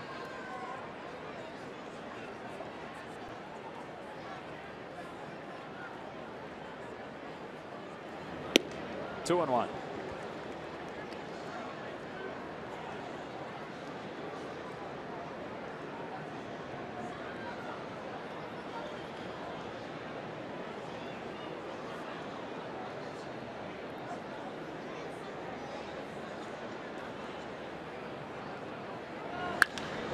Smack to deep center. Taylor on the move. At the track to catch it. Great Dodger moment coin collection presented by 76 continues on Saturday. First 40,000 fans get the 7th coin, which commemorates Rick Monday saving the American flag. Visit Dodgers.com/promotions to learn more. We've seen the ball really fly out of here to right. We've seen it fly out of here to center, but towards left center, it's kind of died. Yeah, no, there are definitely ballparks that, you know, like there's seem the way the wind blows and the gusts, and you're going, okay, to right field. And that's usually here in Pittsburgh. That's usually when people are saying, well, where does the ball fly? You're like, well, you can get out center. Definitely you can get out to right. Flies out there, right center. But that left center, and it's actually the deepest part, 410 going over there in the corner. But it also doesn't carry quite as well. And I guess that may be part of the illusion that it is significantly deeper over there. But that ball hit by Bell was really struck well, and it barely made it to the warning track.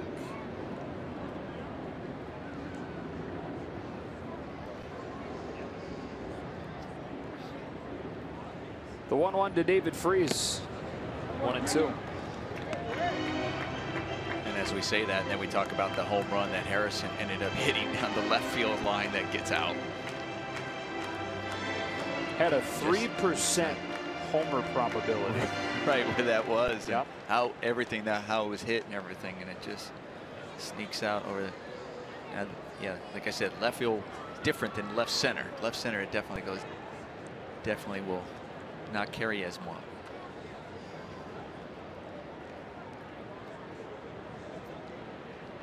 One, two.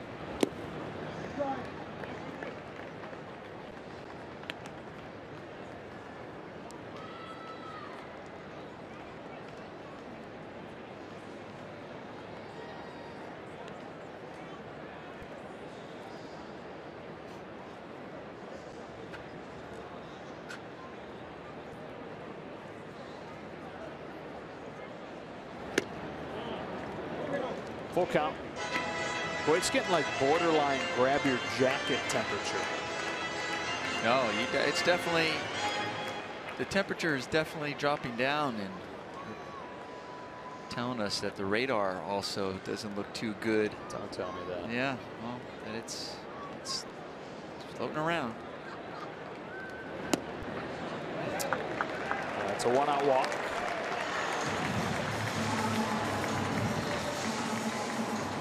Don't need walks. No. And the other thing too is your team just got 2 more runs over there. Got 2 more insurance runs for you. You really want to. You don't want to give them any free passes. You really want to believe that you can go out there and just pound that strike zone.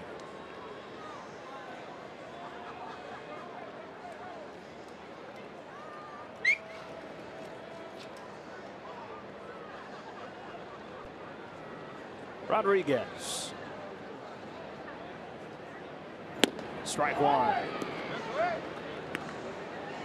We've told this story before on Sean Rodriguez, but this offseason he was home in Florida with his family, wife, their young kids, driving down the road.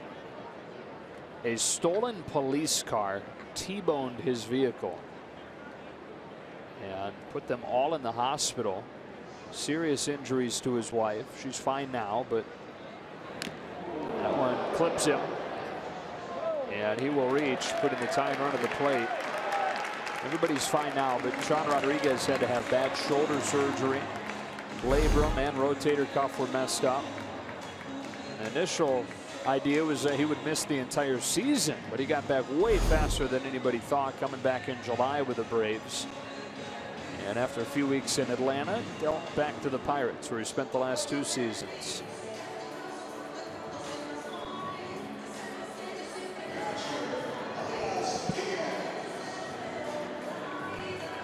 So a walk and a hit batsman, and now Elias Diaz up representing the tying run. Not taking long for the home runs from Grandal and Gonzalez to loom large.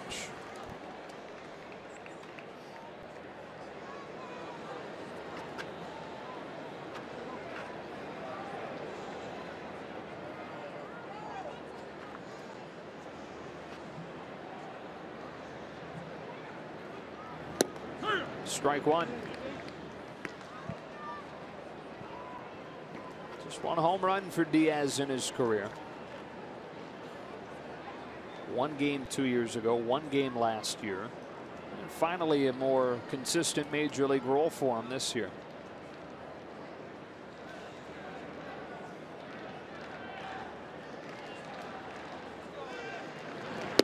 Last year he had minor elbow surgery early on. And he came back, shut down for an infection in his leg that he had to have surgery on. And then in the offseason hurt his oblique. Finally healthy. Just giving him a nice additional option at catcher, especially lately. They've had injuries there.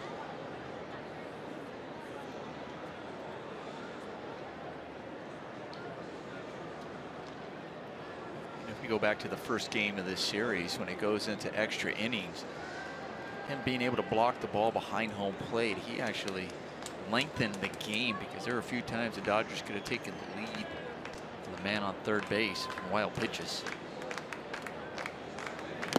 1-2.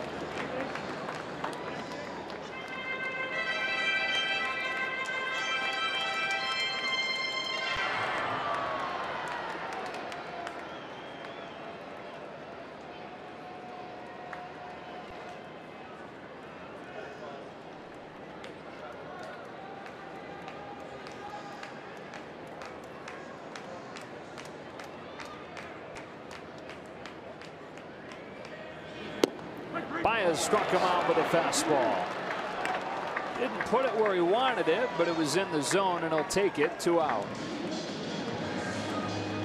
What I've seen from Pedro Baez this inning, though, is that he's actually gone to the slider. That was the fastball there, but we've seen him actually throw the slider a little bit more. So we saw him throw it to Andrew McCutchen the last inning, but he has thrown a few here, whether they're strikes or not, but at least it's putting it in the mind of the hitter. So even if you miss your spot with the fastball, you can get hitters to freeze, because they might be looking for 2 different pitches. Single and a double today for Mercer, who had really been struggling offensively. That slider doesn't miss by much. 1-0.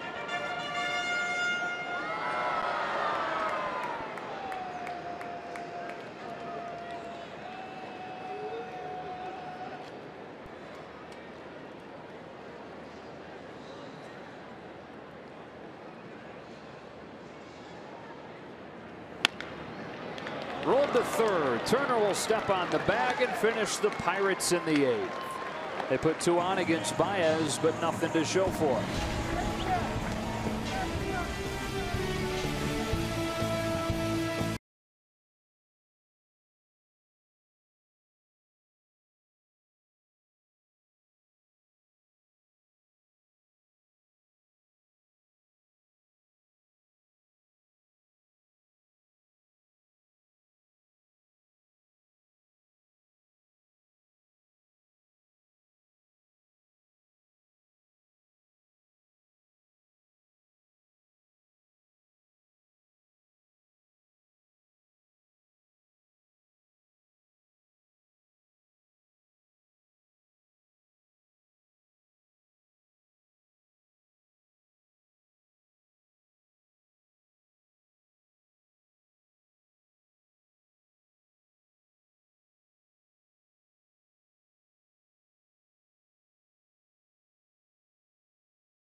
On to the 9th inning in Pittsburgh. Final game of this 7-game road trip. Dodgers 3 outs away from going 5-2 on the trip. It's on to Los Angeles for 3 with the Brewers starting tomorrow night. 7:10 first pitch at Dodger Stadium. Kenta Maeda is already headed there, likely has already arrived. He will face off with Chase Anderson in game 1. Great season he's having for Milwaukee. Dodgers will see Zach Davies on Saturday and Jimmy Nelson on Sunday.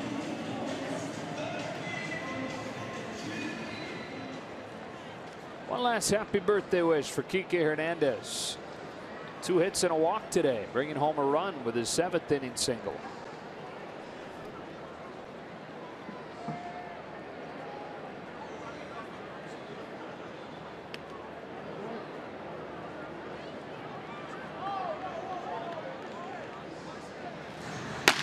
Brandon Morrow, it appears, will handle the 9th. Back-to-back off days for Kenley Jansen.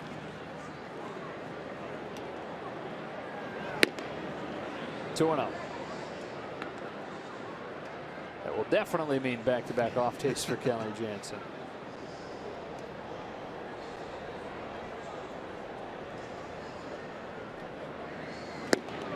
Two and one.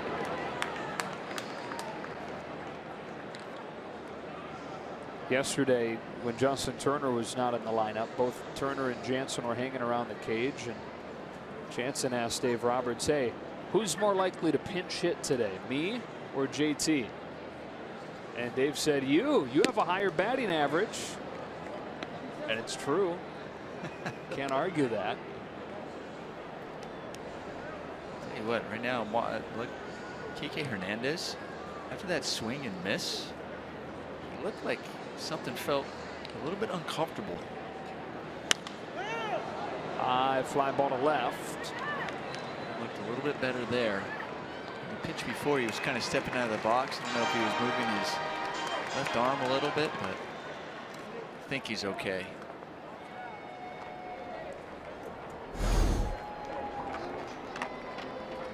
After this swing and miss, kind of makes steps out and makes kind of a little bit face right there. See that? Where like something might have, yeah, see him kind of touch up on his collarbone area on the left side.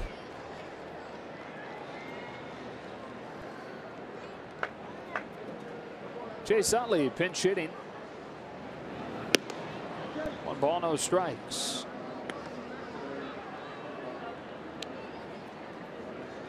Dodgers right now with 4 All-Stars on the disabled list. Bellinger, Kershaw, Wood, Darvish.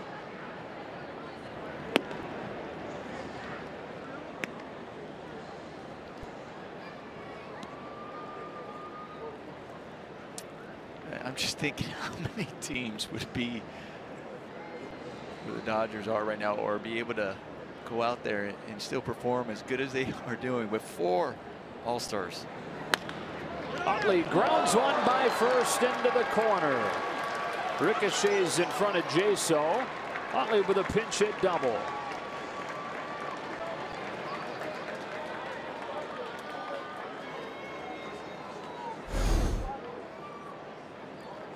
Chase Utley squaring this ball up, turning on it nicely. Not easy to do when you're just coming off the bench to go out there and pinch hit.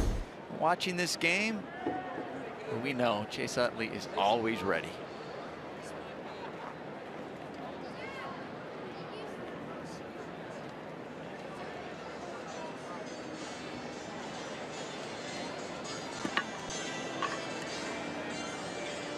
Chris Taylor, another chance at a 4-hit game. 3 hits and a walk today.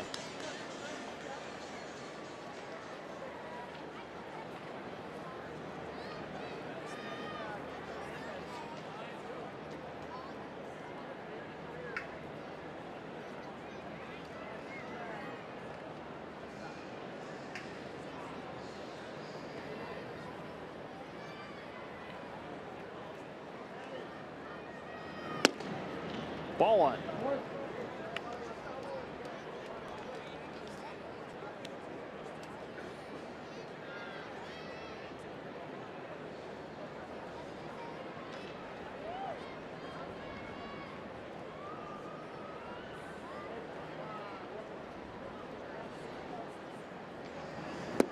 Ball on a strike. You know, the Dodgers, since Clayton Kershaw went down, we're talking about the 4 All-Stars on the DL, 22-5. That's what you expected when you go on the DL. I mean, it's just we've been saying that we've been using that word so much, depth, with this Dodger team. And when you just look at numbers like that, you have Kershaw on the DL. We talk about 4 All-Stars being on the DL. We talk about guys getting called up. Look at that AAA team. Wow. I mean, yeah. It's the only word to describe them.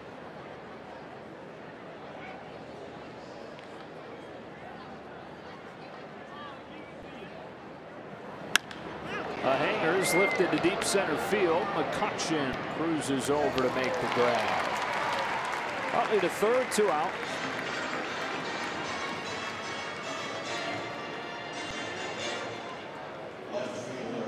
That's what's impressed me so much about Chris Taylor.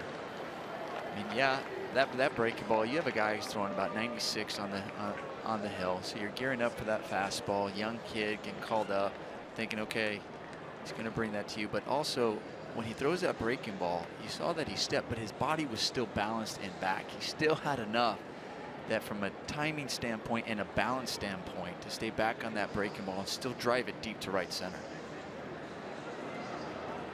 Curtis Granderson with Utley at third and 2 out. Yeah, Turner Ward has talked about that before, that the most impressive thing for him with Chris Taylor is that even when he misses, he's still on time.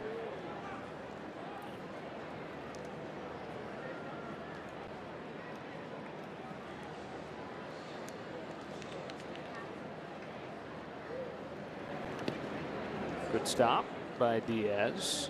Utley stays at third, 1 ball and 1 strike.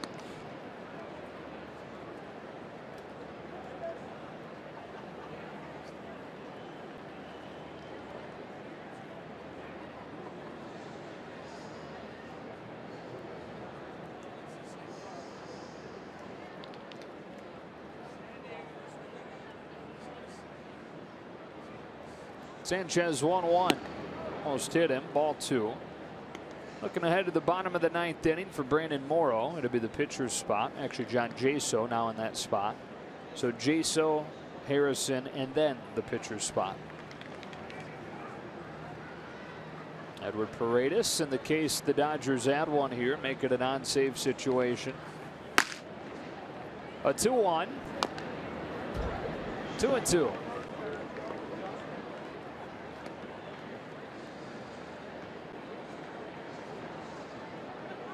Granderson will get on the plane with the Dodgers to go home, but for the first time that will be home when that plane lands. Acquired midway through this trip from the Mets.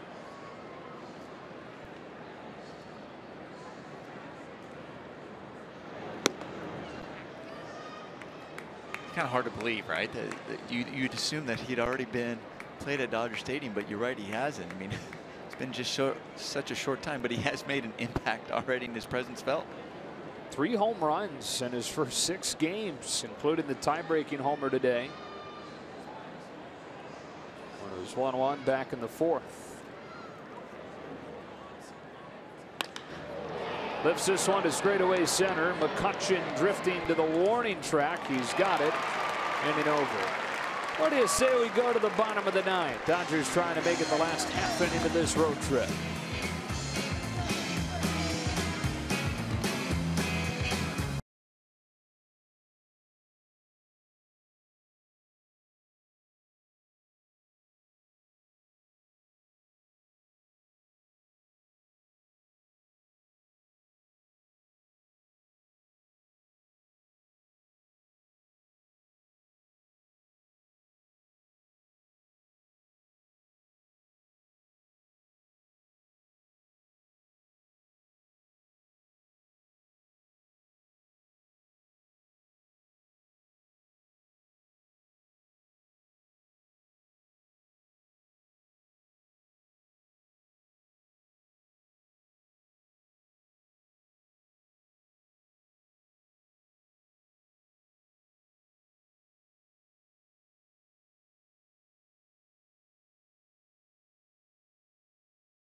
Alexis, player of the game, Hyun-jin Ryu. Another solid outing. 1 run over 6 innings in this one.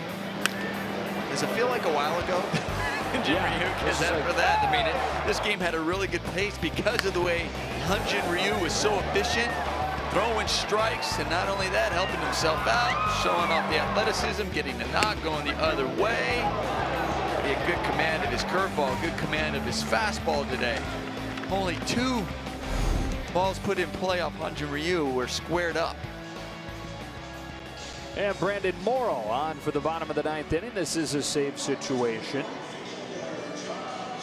John Jaso will lead it off against him. Then Josh Harrison. And then the pitcher spot. It's funny, I was thinking we showed Hyun-jin Ryu. To see the rain starts to fall a little bit. We showed Hyun-jin Ryu as the player of the game. And so we often toss it around between us and the truck, trying to figure out who to give the player of the game to. Vin used to say to our producer Mike Levy when he would say, "Oh, is it Ryu? Is it Granderson with a home run? Who is it?" Vin would get talk back to him and say, "They're not giving him Alexis, Mike." As in, just pick one. This is what you were talking about, the threat of rain. It's just barely ball 1. 1 question mark. Brandon Morrow kind of hesitated. I thought that was a strike. Welcome to Paul Emmel's world today. 1-1. Looks like it's all right because I have that pitch.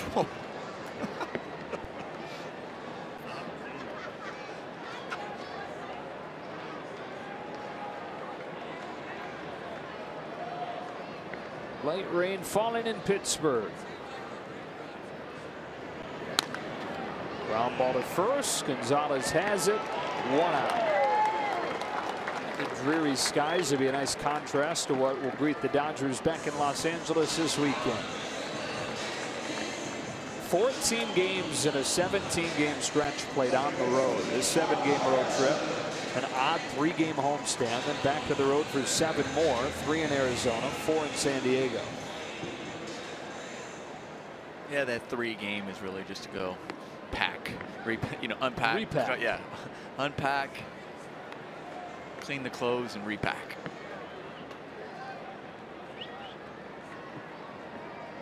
More to Josh Harrison.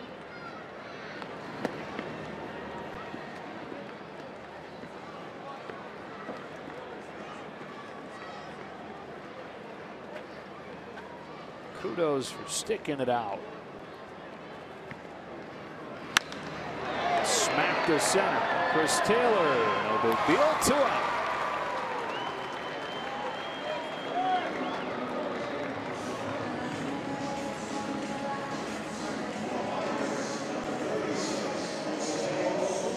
Jose Osuna will pinch hit here in the pitcher's spot. And all that stands between Brandon Morrow and finishing this game off.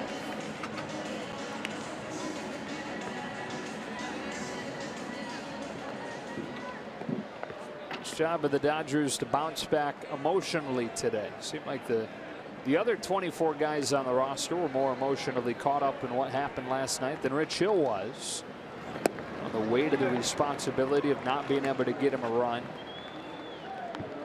There's some more of that today, struggling with runners in scoring position, but 3 solo home runs and a 5-2 lead with 2 gone in the bottom of the 9th. Strike 2 on Osuna.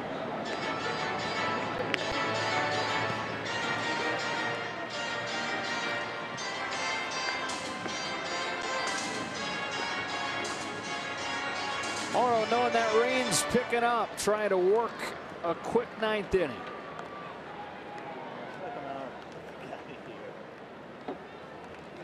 The 0-2. A pop fly in front of the dugout. Gonzalez out of room.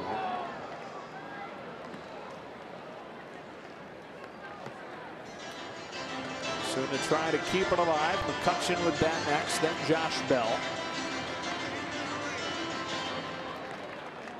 He's able to finish this out. It's impressive what the Dodgers have been able to do. He'd be 26-10 after a loss. Got him. That does it. The Dodgers take 3 of 4 from the Pirates. They go 5-2 on this road trip and have gotten their 90th win of the season in just 126 games. Well, you just touched on it, Joe. Emotional after loss yesterday and coming back, going out there swinging. Hyun-jin Ryu, I think, really set the tone today. He did a great job on the mound. The bats finally came alive. They utilized the long ball, late innings. Just a good win once again for the Dodgers. And most importantly, they're going to say, happy flight. All right, I'm ready for it. 6th team in the last century to win 90 games in their first 126. For Nomar, Alana, the rest of our crew, Joe Davis saying so long from Pittsburgh. Back to Los Angeles. Brewers coming to town tomorrow. Access Sportsnet brought to you by your Southern California Nissan dealers starts now.